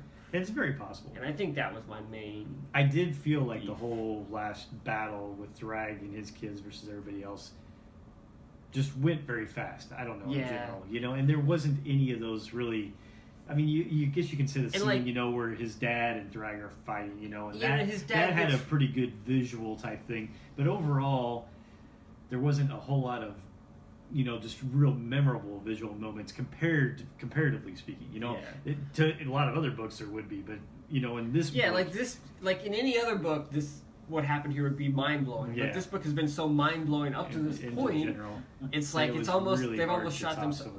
And so I mean, even when Thrag rips the dad in half, you know, and then you know like the dad's probably gonna die. You're like, I mean, that should be a bigger moment than it was, just because, well, it's the end. Of course they're gonna kill him. You know what I mean? It's and I think in my mind I had it so much that Mark was gonna die anyway that I think it surprised me that he didn't. So just because Kirkman and some of the stuff that he likes to do, I think. Yeah. So I don't know, but it's not a knock on the book at all. I'm saying that the book has been so good, it's almost impossible to top itself in the end there. Keep.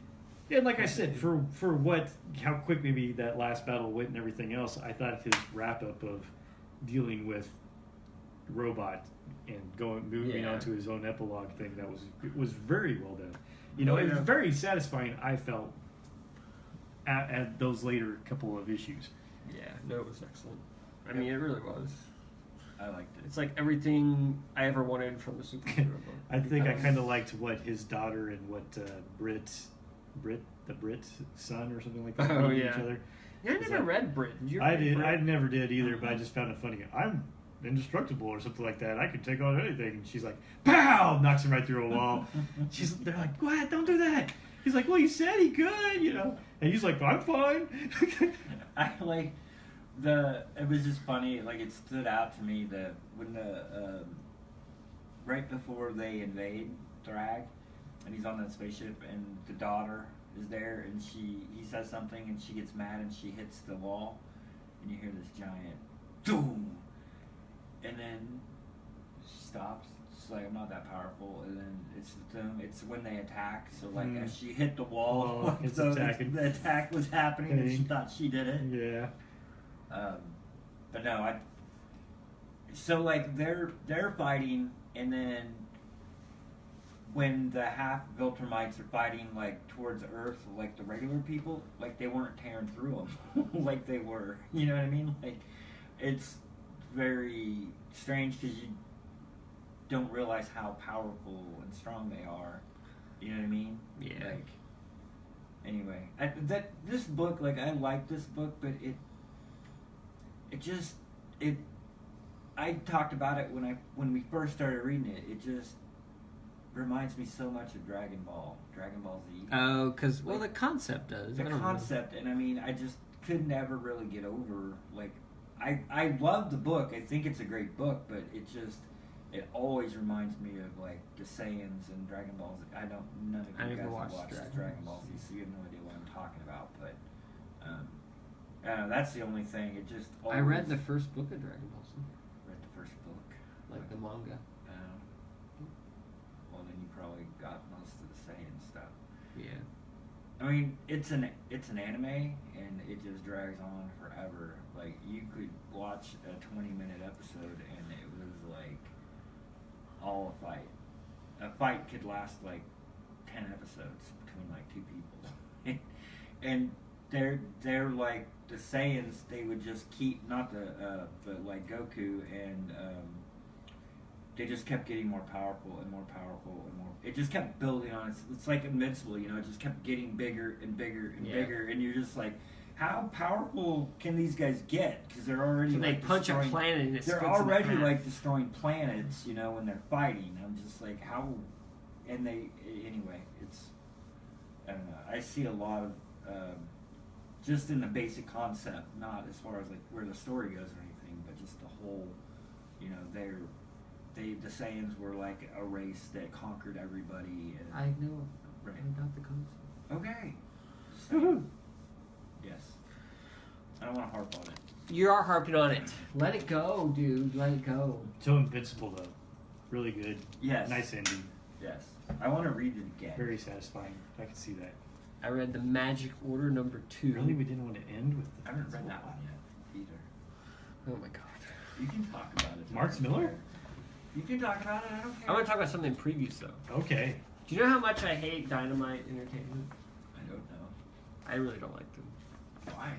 I don't know, because all their books are just like really lame, and they're just like they're all licensed stuff, and it's like you know used to do five the Shadow. Vampirella books, you know Battlestar. It's like all the like IP nobody else even wants, right? Well, somehow Rainbow Bright. I mean, it's like IDW has My Little Pony. It's like okay, we're gonna do Rainbow Bright. It's like, Okay. really? That's what you're Bring doing? back It's Rainbow. like Lone Ranger. It's like, we can't get any good IP. We'll just do the Lone Ranger because that movie did so well. I mean, they have like Barbarella, Barbarella. Charlie's Angels. You Hey, know. easy now. That's Joe Eisner. I know. James Bond. Joe Eisman's a great artist. It doesn't mean that the IP is any good. I mean, instead of Street Fighter, they have Tekken. I mean, they have like the second-rate C list of all the IP. Hey, I love Tekken. They did the Shadow for a while. Yeah, another second-rate Batman. Hey, Shadow's awesome. Kiss. I mean, nobody else will publish yeah. Kiss comics anymore, so who will? Dynamite Entertainment. Anyway, but they have a book that Mars actually won. Attacks. No, Mars Attacks. now I'm not in love with Mars Attacks as a concept, but I did buy that series that Andy Kuhn did, which was pretty good. John Layman and Andy Kuhn, it was pretty good. But anyway, so they're doing apparently they got the license for Mars Attacks from IDW because IDW was doing it, right? Uh-huh. They've got Kyle Starks and Chris Schweitzer on it. Do you know who those people are?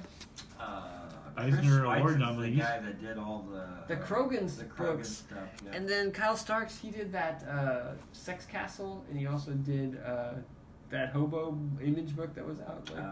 I didn't But anyway, I really like him, and I really like Chris Schweitzer's art, so I think I might actually buy a Dynamite book after, hating them forever. Really, Mars didn't Attacks. know they Attack. But it's got Chris Schweitzer on Yeah, it. it was IDW. But of course, different covers, and some are virgin covers. What's a virgin cover?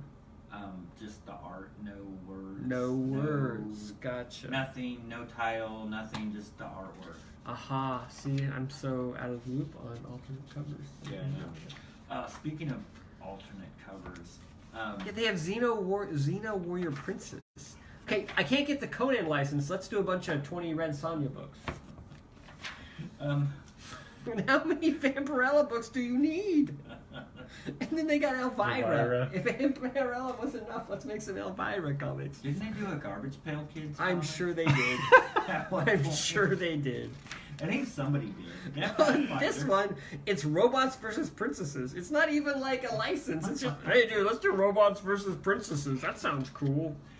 So We can't get Dungeons and Dragons. Let's make a bunch of Pathfinder comics. Pathfinder is Dungeons and We Dragons. can't get like It good is, war isn't it? stuff. Let's Yeah. do a Pumpkinhead comic. I think Pathfinder. Kelly Williams is probably into that. Kyle Strom, I Kyle think, did Strom one of them is too. Probably. And that's cool. If you Not like in Pumpkinhead, it, that's they're cool. probably into I'm just it. saying, if I'm looking for IP, Pumpkinhead isn't top of my list. Well, then they're not catering to you. They're catering to the Pumpkinhead and the Barbarella people. It appears so, because that's such a large amount of people. And Rainbow Bright. And Rainbow Bright. I mean, Boom's over here with Planet of the Apes and Mighty Morphin Power Rangers, and Dynamite's over with Vampirella and Elvira. I would probably rather read Vampirella and Elvira than Mighty Morphin Power Rangers. Yeah, but you gotta admit that IP is a little more valuable than Maybe. Vampirella. Maybe. Maybe not.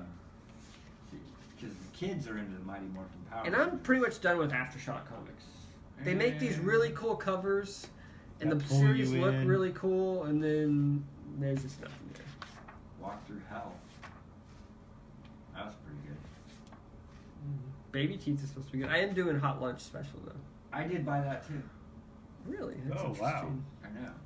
You guys should like really discuss this. But part of the Then you reason is probably because I wouldn't- thought Elliot Rahal was Fabian Rangel Jr. because I got them mixed up. I bought it because I read the solicit and it sounded interesting. Cool. Um, Yes. so I got that. And why are the Boundless comics not in the adult catalog? There should be. They have an adult catalog that's separate from you don't, previews. you don't have any nudity. It should be. It's just thong. It's not nudity. It might as well be. It might as well be, but it's not. And my favorite part about like the Boundless stuff, like my favorite part about the Boundless stuff. What is your favorite part? They were doing those, like they would do different covers. I hope it's asses because that's all they have. That must be your favorite part. They would do like 10 different covers. All it was the same cover with like a different colored bathing suit on. Oh, I just Like figured it was like a 15 different layer of no, not clothing even, that was missing. not even that. It was Not just even they that. just colored the underwear different and did like 10 different covers. Get all these variants. That's right. Yeah. Gotta have them all. So, Just move it out of my previews into a different catalog. you know what's great? You know, I'll be because sitting on one the hand, I couch. want to say, hey, son, look through this and see if there's any comics that look cool. And I'm like, Rip no, out the not Boundless really. first. He You know, picks rip out all the those Boundless things ones. out. Boundless. That's right. The best part is like I'll be flipping through previews, and Barbara could be in the other room, Yeah, and somewhere else, and I hit the Boundless, and and boom, then there she is And watching. she's like, What are you looking at? "What are you looking at?" It's like I don't even look at him anymore. Like I find Boundless, and I just skip like take 4 a hand, pages, and and just skip it because I know she's gonna show up and go, "Huh? What are you buying?" I'm not even. And not I don't even know. perusing it. Oh man. It's horrible. So so I bought that CL whatever the app to Oh, catalog my comics, yeah. and so I'm going along. And I'm at Batman now. Oh wow, you're in the bees.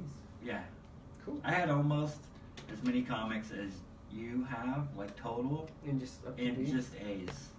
Like I got through the A's and I had almost as many as you, just in Holy A's. crap. But anyway, I'm going through the thing, and then I start seeing like all these comics you don't have. well, no, like back in Batman, like back in like 1987, Yeah. must have been right after Dark Knight. There's like all these different, like number whatever 472, and there's like 472A, 472B, and Like I'm newsstand and. no, they're printings. Oh. They went into like 6th and 7th printings on just like a random 472. Seems weird. And I pulled my copy out. I have the 6th printing of like 2 of those comics. Like I must have bought them as like back issues. Like I didn't pull them out. It was before I was buying stuff off the rack. And I like open it up and it says right there 6th printing. Wow. So if I go by Mile High standards, those should be the most valuable books, or the 6th printings, because Yeah. there were less of them. What's funny that Chuck Rosansky was doing his newsletter or whatever. I saw it. He was saying something about all the variant covers. It's like, finally, people are starting to realize how rare these variant covers are and how collectible they are and how valuable they are. I'm like, Have you dude, they're not valuable at all. No. Have you seen what he's doing now? Because I went to his website to check out stuff. They have the regular, like the newsstand. So you have the cover with the UPC code where it's like Spider-Man in it or Uh-huh. whatever, and then you have the one with the UPC code. So Yeah. that's the newsstand version. Yeah. All of his comics now on his website, they have that version, and then they have the newsstand version. Apparently, according to him, the newsstand versions are like twice whatever the original is. Because they're rare. I guess. So And most the of what's bought in the newsstand- newsstand probably weren't bagged and boarded like the dude going to the comic store buying the direct market version. So I was just like, I just randomly, because I going through my comics now. So I bought Alpha Flight up to like 51, and then I stopped buying it.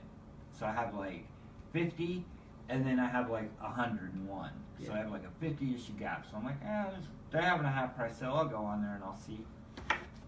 No. Dude, like Alpha Flight, the first 10 issues of Alpha Flight, like in very fine or near mint, they want like $40 for them. Like, Each? yeah, or $20 or $20 for like number 2, number 3, number 4, I have number those 5. bound. That's the It's probably Good fine. job. and that's the direct market. So if he's asking 18 for the direct market version, the newsstand is double that. So the newsstand is like It's probably 38 back yourself. You can find those in quarter for boxes. $38. Yeah, I think so. And so Of course, what Comic Cons even have comic books anymore? Gru, like I just randomly just pulled up Gru just to see. He has like issue number 1 of like the Marvel Epic Gru Yeah. for like $150. I have that. I Will know. you buy mine for $150? Maybe. If you'll buy it for $75 and then Sell sell it it? for $150, I'll sell it to him. Like that. And then I went to Considering I got most of my grooves for quarters and quarter bins. yeah. Yeah. So But then yeah, they're worth $150. So then I went to Mile High, just or My My Comic Comic Shop. Shop is like kind of price compare. They're a little The bit cheaper. thing about My Comic Shop is though, they don't have anything that's like near mint. Like the highest grade they have is like very fine. Of like the entire run of Group, Wow. like VF is it. Well, how many near mint copies? I mean, those grooves were printed on that crappy newsprint. I I know. mean, I don't think they're going to age very well anyway. I don't know. Mine are all near mint. I'm I sure can they board it are. and just- You know, My I think old even if you collection. bag and board that crappy newsprint that Groove was on, I don't know if that's It's even still going to yellow hold. I and think it's still whatever going to yellow and curl. And... I don't know. I I don't would know. crank them out and check them out and see. All right, well. Any questions about Gen Con? Oh yeah, we're supposed to get the Gen Con report. We haven't even started that. Go for I it. know it's like been 2 hours in. I don't Sorry, know. man. Oh my That's god, okay. has it been 2 hours? No, hour and a half. Oh. It's All getting right, up there though. Hit us the Gen Con report. What do you want to know? Seen the artists, So things what of did that nature. A what little did bit, Simon have that they were showing? but, they were showing Starcadia Quest. How's that look? It looks great. I was Is it very just like impressed. Arcadia Quest with the Star Wars? No, they tried much like I don't know, much like Microsoft and other type of places. They throw crap out there, then they figure out how to improve on it. Whatever, bad thing type of thing there. But Arcadia Quest, okay. What was some of the things that you disliked about Arcadia Quest? Nothing. It's a perfect game. It's a perfect game, huh?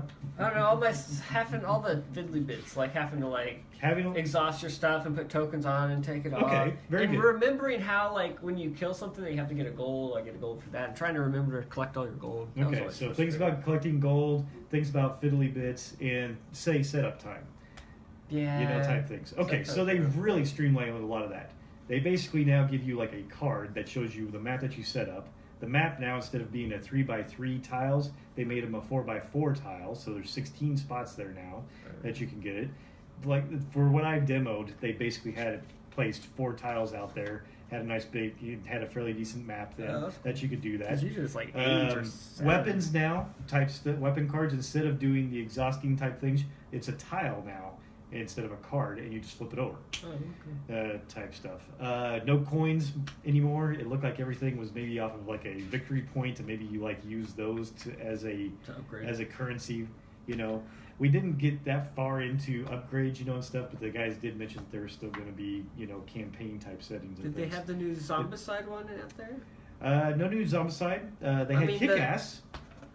Oh, how's that look?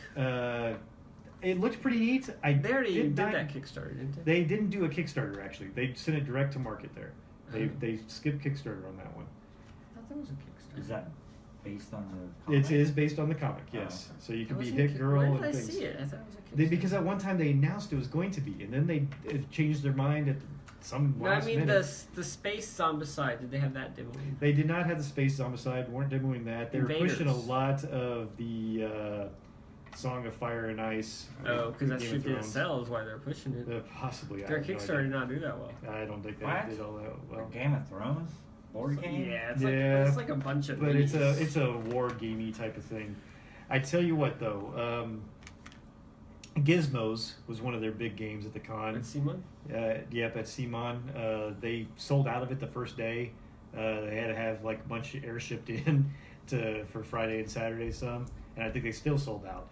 How many games of Twilight Imperium 4th Edition did you get in while you were there? I didn't get in any of those. What? So imagine that. I did get in a game of X-Wing 2.0 though.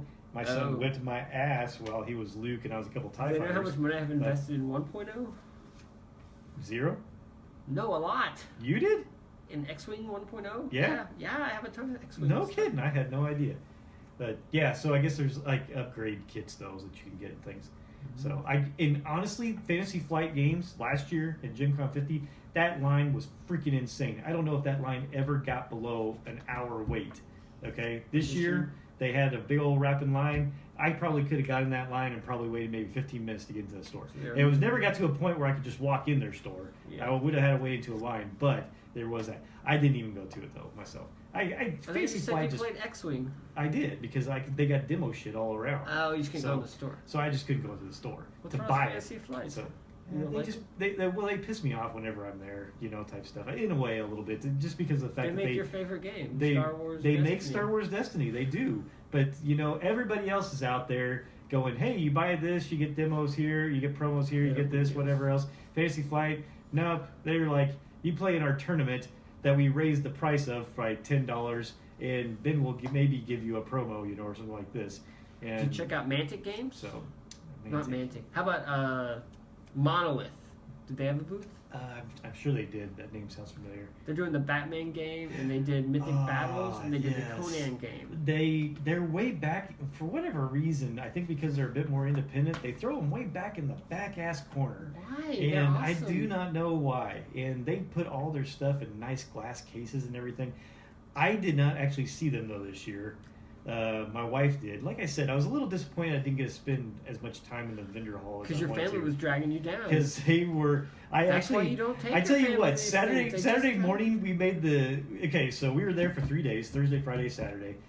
Thursday and Friday got to do some different stuff. Saturday was basically okay. I said Saturday, you guys go do your thing. I am going to the vendor hall, and I did that until like freaking 1 o'clock in the afternoon. But the big problem was That's that the busiest day. I know, but I spent all my time almost at CMON because I managed that day alone. I got in a game of Arcadia Quest, or the Starcadia Quest. I got in a game of Gizmos. I got in a game of Wacky Racers, and I got in a game of Victorian Masterminds. Freaking great game, by the way. I got all those in those couple of hour time period. Oh, and Dragon Castle. All in that time period while I just hung around their dang booth, and I just go from one table to another as something popped up. It was great. But that just meant, though, I spent almost all my time in that little area, type thing, and just demoing games and stuff. What games did you end up coming home with? I came home with almost a dozen.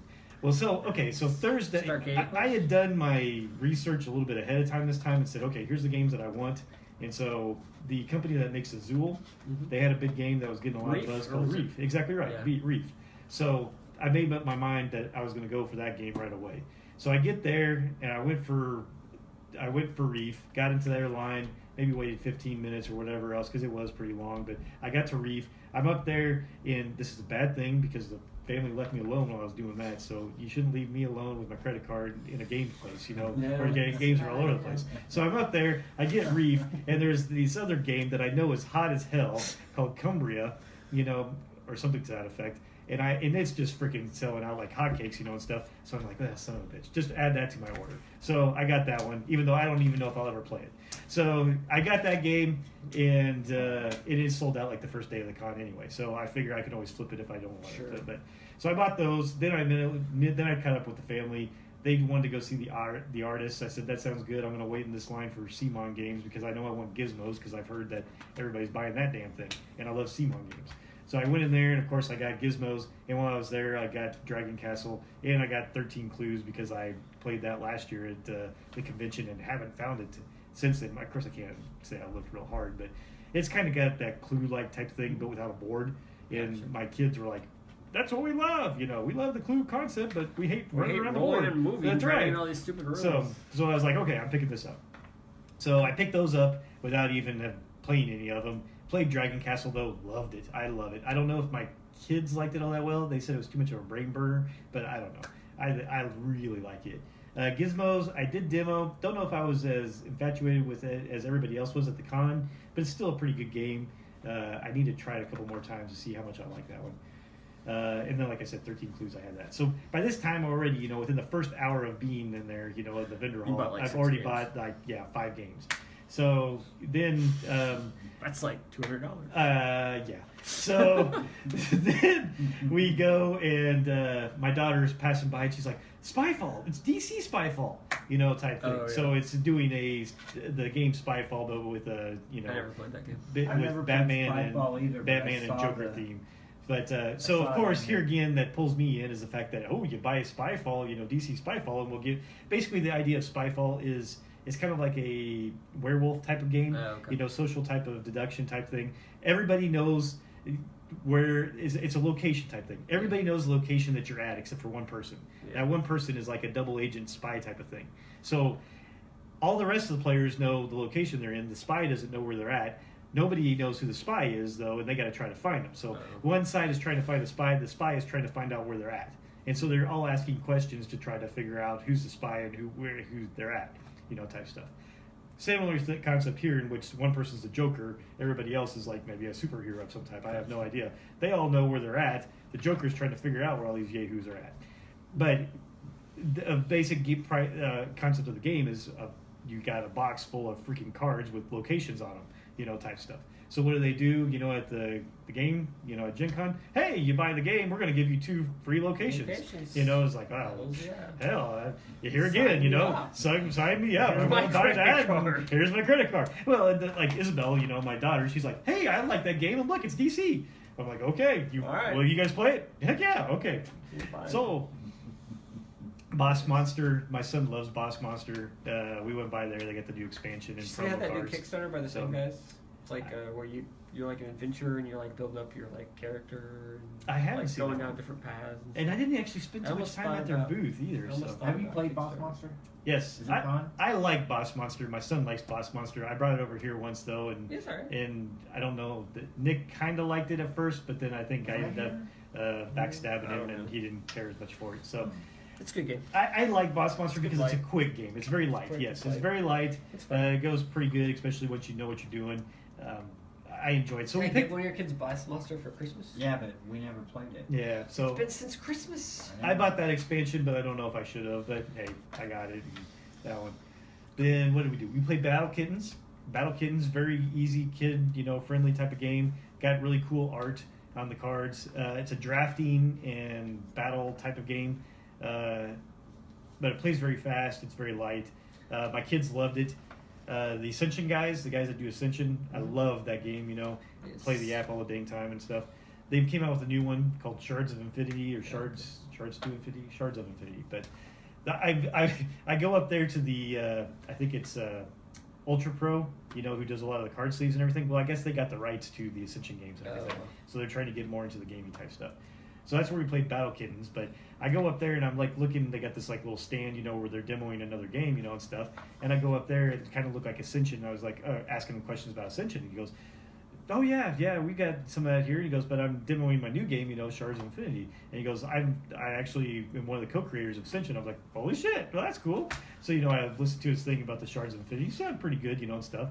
But the next day when I was buying Battle Kittens, they were like another one of these type of cases. Well, if you buy 2 games, it's 10% off, type thing. Well, Battle Kittens is like $10. The Shards of Infinity though is like only $20. I mean, it looks great. I mean, it's an Ascension game. I'm like, okay. So I grabbed one. The guy that I met the day before, that was one of the co-creators. He goes up there and he grabs the last 2 and he goes, "Hey guys, you need to refill the shelf." And they're like, "Hey, that's all that's left." And they were like, "Holy crap!" So it sells out, and so I told the guys I'm holding. I was like, "Hey, if I buy this, will you sign it for me?" He goes, "Well, heck yeah!" So I buy it. I go over there, have him, sign it or whatever else. He goes, "Hey, by the way, the other guy that co-creates with me is actually at the, front booth, demoing the expansion, or stuff." So I go up there, talk to him, type things, and hell, me and him have like a freaking 10-minute conversation about Ascension. It was great. So but I ended up picking up this game, not even trying it, just knowing that it had similar concepts. I played it at home with my son. Love it. It is really good. It's very Ascension-like, but instead of having creatures that you're battling each other. So it's a bit more of a head-to-head type of thing. But you can also play it up to 4 players. So, but they did it very well in a nice box, nice small box.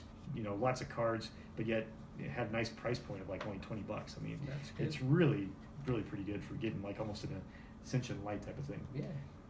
So got those. Drop It. You obviously seen that we like Drop It. I Yeah, think your I wife loved was it. like Snapchatting the whole Oh time. God, she loved that And that's game. cool. I didn't even and- understand how Snapchat works, so I had to figure it out just to follow her at Gen Con. Oh really? Yes. Because I'm over like the younger guy. I'm like, dude, how does Snapchat work? I saw this snap from my friend's wife, and now I can't see it, and it won't come back. He's like, yeah, that's how Snapchat That's how it works. I'm like, Yes. what are you talking about? I want to look at it again. She's like, no, you can't. I'm like, what do you mean I can't? No, Snapchat is. He's like, well, you can Drives take me like a screenshot of it, but then it tells the person that you took a screenshot. I'm like, oh my god. Yes. Yeah. So I still just start taking some screenshots because sometimes I want to look closer in the picture, Yeah, like the zoom bits and in and whatever stuff, else, and yeah. I couldn't do it. And I'm like, stupid Snapchat. Why is this fun? So did you ever play Drop It though? Yeah, we It sounded played like you at the Galveston when we went there. Did you? Okay. So Drop It, you know the concept there and everything. It's It fun was game. probably my wife's favorite game of the con Oh, there. that's So cool. My wife likes to so watch we ended up. I found a Ding and Drop or whatever at Cool Stuff Inc. They have a Oh, booth yeah. there, and so they have one whole section that's just their Ding and Ding Drop and type Dent, stuff. yeah. Ding and Dent. There you go, type stuff. And I went through there. They had friggin' Drop It, and it had like one little corner that was bashed, maybe a crease in the back. I'm like, well, shit, and it was like half off. Yeah. So I'm like, well, for $15, okay, yeah, this game, I'm gonna pick it up. Everything else is sealed, okay. Did you play Werewords? Because we've been playing that. We a lot, played too. Werewords as well, yes. The family all liked it, so another. I did not buy that one. I just That's- downloaded the app and I'm just playing it without the. Are you really? Without for the stuff. free. There you go. I That's a just good use my idea. werewolf cards because they're like Ah. they have to like, but yeah. But line up there. I a should little just buy the game because No. it's like $20 I think, bit. Is it that much? Okay. or maybe 10. I don't know. It's not very much. is Yeah, what I'm okay. saying. Somewhere under 20 probably. So I should just buy it, but I think we're over it already. So. Oh, are you? Okay. Always worry about that one too. But yeah, so we got Drop It, and I thought there was one more game that I had maybe picked up in there somewhere, but hell, who knows? Oh, I picked up something called Master Fox. So if you're like ever after something for with Julia or something, that might be good for her. I have no idea, but I don't even know that I'm even gonna open it. But it was one of those cases where it was pretty cheap, and like I won like $1 off of something. So I was like, oh, what do I get? Okay, here you go. I'll get this game. So. Cool. But yeah, I got to demo quite a bit though, which is good. That's usually what I'm out there for. I mean, Yeah. we did most of the buying on the Thursday, and then we demoed a bunch of stuff, and then on Saturday I picked up the odds and ends that we liked from demoing. It was really what it was, and that's where we picked up the Battle Kittens, the Drop It, Cool. and like I said, the Shards of Infinity type stuff, and then just demoed some more stuff. So you still had a really good time? Yeah. My wife still says, "How could you not done everything that you wanted to do?" You know, type stuff. I'm like, "Well, shit. There's freaking this hall is huge. Because I can you know? play games the rest of my And, life. you and all the know, games that are here. I didn't get to go into this area or this area." And she's just like, "Really? Okay." But They don't get it. They don't. You know, my son though he liked playing the games and things of that nature. I think Isabel did as well. My daughter. You know, any of those type things. I wish they had more of the gaming halls that were free to play, but I understand why they don't in some cases. I did go to the BGG Hot Games room. Oh yeah. That was definitely worth it. I mean, it's like $2 for 2 hours type of thing. It's about $1 an hour or Yeah. whatever for per person, you know, type stuff. You got to sign up. Well, you're supposed to sign up ahead of time, but you can also get generic tickets and things like this. But we had signed up ahead of time, get there. It was really worth it, though. The worst thing there is the fact that 2 hours goes by so fast, and there's nobody to teach you a game. So you're reading the rules and learning it. Yeah. They didn't tell you what was necessarily going to be in the hall beforehand because a lot of times they don't know because the hot a games lot are. of the games are basically what are given to them. Yeah. You know, so it's so then you know these manufacturers and whatever else are saying, hey, here, put my game in there, you know, type stuff. So they get a bunch of them. But it was really one of the better areas that we had because they had a lot of games, and it was a lot of games that were getting all the buzz, you know, type stuff. One of them was I say prototype, but it was a very mature type of game. You know, looked like it was probably ready to be produced, but it wasn't available to buy yet. It was When coming you out. said mature, I thought maybe it had like nudies. No. It was basically pretty well Kingdom designed. Death You Monster. know, or but whatever. yeah. No, but it was called like Orbis or something like that. Very cool game. I thought it was kind of a world building type of thing where you're trying to build like these tiles into a pyramid, but at the top of your pyramid is a god tile of types, kind of into that whole like Greek god, you know, type of okay. thing, maybe a little bit. Art was incredible. I really liked it on that, and the gameplay. Once the rule book, I thought was maybe not the best set up. It seemed like it was like in some weird order, you know, type stuff. You know, where it's like, well, here's what you do on your turn. Oh, but by the way, this is what happens during your turn, and here's another choice that you have during your turn, you know, and stuff is like, what the hell, you know. So it was kind of worded a little weird. So between my son and I, we figured it out, and once we figured out, you know, what it was like, oh my gosh, the gameplay is just so smooth then, you know, and you figure out what they were trying to do. It just seemed like the rule book wasn't as well set up, but I really liked it, a bit of a unique twist on some tiling type of aspects. Definitely on my list to definitely try to obtain a copy maybe sometime. Cool. But I had fun. Like I said, the VGG room was good. If you ever go, the Haunted Walking Tour, my wife said is crap. Doesn't surprise me there too much. They basically kind of take a walk around Indianapolis downtown. And they just stop in front of buildings and they talk about them and maybe why they're haunted. But she didn't get to go in any buildings or any of that type of stuff. I think she said she just played Pokemon Go while the guy was talking. So, so she did that one. What else? The food truck's still pretty hit or miss. I mean, you got to watch out there. It's like the best time to be in the vendor hall is like from this like 11 to 1 time, because that's when they go.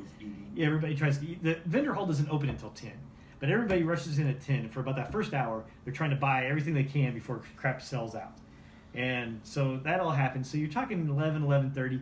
Then a bunch of them leave. And they start, you know, eating, and they eat until like 1, you know, or stagger, you know, that type of So stuff. you eat a big breakfast and you eat it too. Exactly. So that's what you got to do is you get in there. So from that 11 to 1 time, the vendor hall, I mean, it's always, there's people, but it's definitely less in that time period. And so you can really get around whatever, see some stuff. I did not find that to be an experience at San Diego. And then at around that 2 o'clock period is when you actually want to try to eat now. The problem you have there is it's just a whole load of food trucks. Sometimes the good food trucks are out of food, you know, and stuff, and so then you're back to the secondary tier of them from time That's to why I time. just don't eat it. At San Diego, I just don't eat. Yeah, but by 7 o'clock, I'm like almost dead starving. Oh yeah, I can't do that. I gotta have something. But I do admit that we had a backpack that we put, you know, like some beef sticks and other type things in there. But I don't know. They still got to eat something here or there. Not We me. did I that. trained my body That's good. to not need food. I get freaking just nauseous as hell if I don't eat. So Yeah, I gotta eat something. Like yeah. crackers or something. You eat my crackers when I have them. You're like, got any crackers? Oh, Here's some peanut butter crackers, Don. it's still a good time. They're figuring out more and more what to do with Lucas Oil Stadium. Last year, I think it was, from the way I understood, was the first year that they got Lucas Oil Stadium, and so it was, you know, half done. You know, I guess in a little ways. This time they definitely had more things going on down there. Of trying to have a little bit maybe more tournaments. They had like this little laser tag battle thing that was down there. Had a stand on the 50-yard line type of little area, What if they you had know, where you could foam have a archery? picture. So Archery tag. foam archer tag, Archery tag. archery tag. There you go. Which color that would be? They had like I a don't know, Heroescape area. Remember Heroescape? They had I that do. all My set up brother-in-law on loves there. Heroescape. So He went. I think the year he went to Gen Con, he played a bunch of Heroescape tournaments. yeah, they had the I still Heroescape. have How's all that my still a Heroescape thing? stuff. I have no idea. I It's still just have all of I my think my stuff. brother-in-law plays every week. really. I still have all my stuff. It's one of those things in which I should probably sell. I don't know that I'll ever bring back out, but it just looks so cool. You know, I actually pull it out and I'm like, oh, look at it. You know, whatever else. So I don't know if The I'll ever only figure thing it out that to game play with it. has that that game. other games don't is the 3D terrain. The 3D terrain is That's just really fantastic. all it is. Yeah, it really is. Because I think there's And plenty of stackable and miniature everything else. games that like have cool minis now. Oh yeah, But yeah. My kids Better always screen. wanted to play Heroescape. Like, always. They're like, let's play Heroescape. I'm like, Yeah, I think that was always the problem. The setup time on that was what freaking killed it. I'm like, yeah, just go build the terrain and I'll come back in an hour and we'll play. Did you ever know though the story behind the name Gen Con there for it? no. I did not A realize bunch it. of genies got No, together and It's I'll generational. probably butcher some of this up, but I guess there is the guy who started the convention, and he wanted to have this gaming type of convention type stuff. Well, I guess there's a Lake Geneva or something like that that's around there, up north or something like this, and that they actually found a hall or convention center or something there near Lake Geneva, and he thought it would be funny kind of play on words to have a convention near Geneva and call it the Geneva Convention. You know, so that's why he called it the Geneva Convention. Well, it had like it was there actually for a couple of years, and then actually got moved to Indianapolis. But by that time, they had already had the name and stuff, and they just shortened it then to Gen Con because it didn't make any sense to call it Geneva Convention in Indianapolis. So they changed it to Gen Con, and hence the word of That what guy's it is. probably dead now, right? So, 'Cause it's been around for 50 years. I guess 50 years, yeah. Number 51 was this year, supposedly.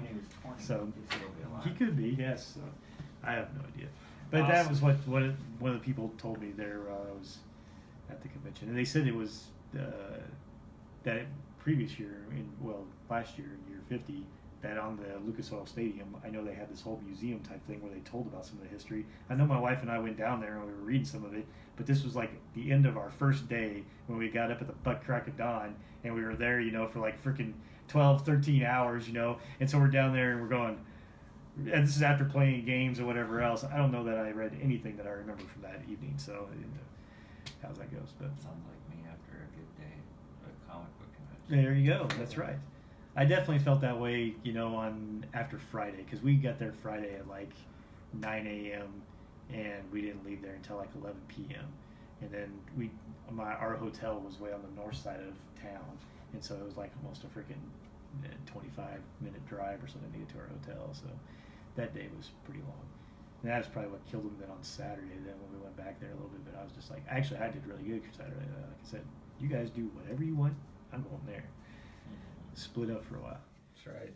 Can you feel the curb? Did play, what was it though? A lot of stuff at Thames and Cosmos, I think that's what it is, booth, because they were very friendly. We got to know the one guy who was doing a lot of demos, and they got a lot of family friendly games. Droppage is one of theirs. We played Mercado. Kind of a neat, different type of game. Drawing coins out of a bag that you don't know what they are, and then you're using those coins of different colors to try to buy different tiles and stuff of this nature. That was pretty good. Emotep, it's been out there for years. It always been kind of, I've always kind of wanted to play it. Played that. Very fast Euro type of game.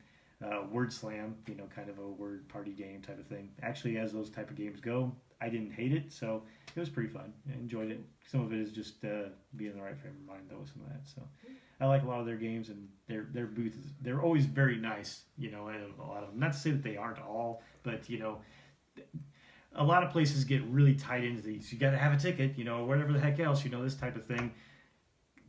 The things in Cosmos or whatever, they're just like, yeah, they want us to have a ticket, but hell, just go over there. Yeah, we'll teach you, this type of stuff. So they're always real friendly with trying to breaking the make rules. that. So, but So did you get in like 3 or 4 games of Twilight Imperium? yeah, that's what I he already said. asked him No, how many games no, he no, played no, in no. Twilight Imperium. Almost everything that we Fourth played, edition.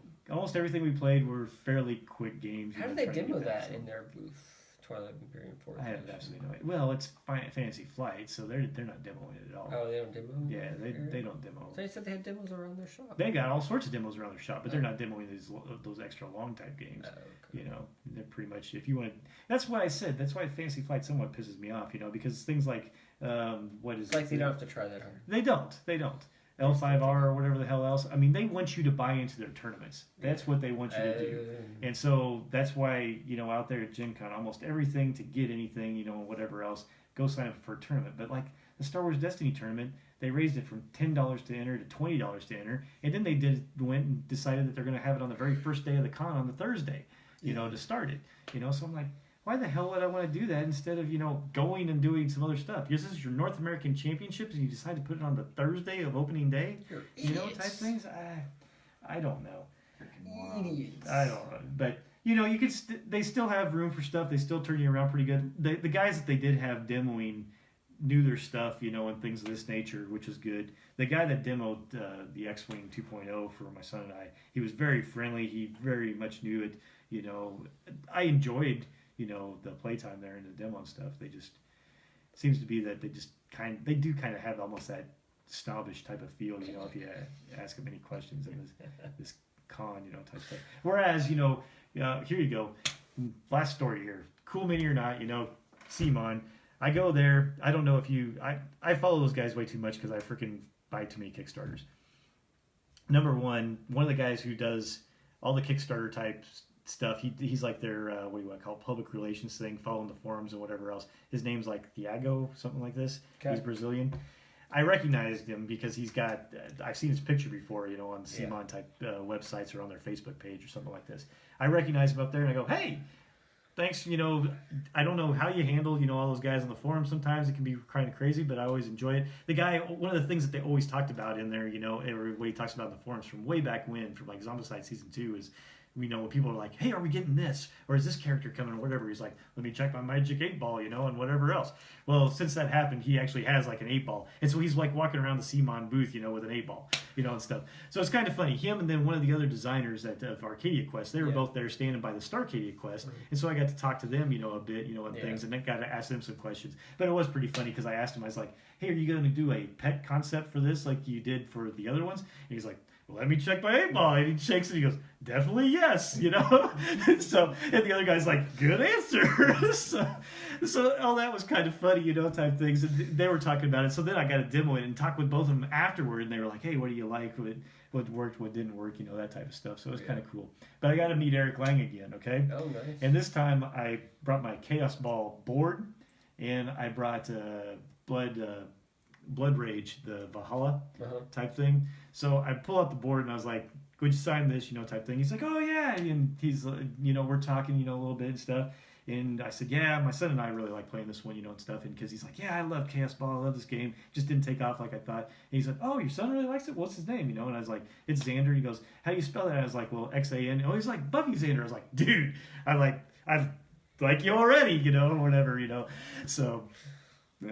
so he's writing that. He's like, what's his favorite team? I was like, oh, son of a gun. My mind just went blank, or whatever else. But my daughter, Isabel, was there. And so she's like, I'll text, mom real quick, and find out. And she's like, how the hell do you even spell that? But anyway, while we're doing that, we're chatting back and forth. And I'm like, well, what are you working on now? And he's like, well, And then he pauses. He goes, well, I'm probably really not supposed to talk about any of that right now. But I can talk about some of these other ones, that I've got a little bit further because, type things. And so we talked about that. And then I give him the Valhalla, type thing, and he signs it, and he's got my name, to Scott, whatever on there, type. Because someone hired him, right? Was it Simon? Simon did, yeah. Oh, okay. He's like their executive director of game production. You flipped your Rising Sun game? So, no, I didn't tell him that one. But he was like, hey, you should try, my new game there, Victorian Masterminds. I was like, really? Okay, we'll get the chance to. Well, I got the chance to on the Saturday, type stuff. And like I said, it's really great. But, just sitting there chatting with him, it was kind of funny. He was talking about a little bit of the game production, and stuff, and writing on the game board there for Chaos Ball. I thought was pretty funny too, because he's like, he likes the werewolves, huh? Well, and he just writes a little spiel there, type thing, and signed it and stuff. So it's a cool little geek moment there, stuff. That's awesome. We get comic signed. Scott gets board games. I give board games and awesome. And other types of things signed. So cool.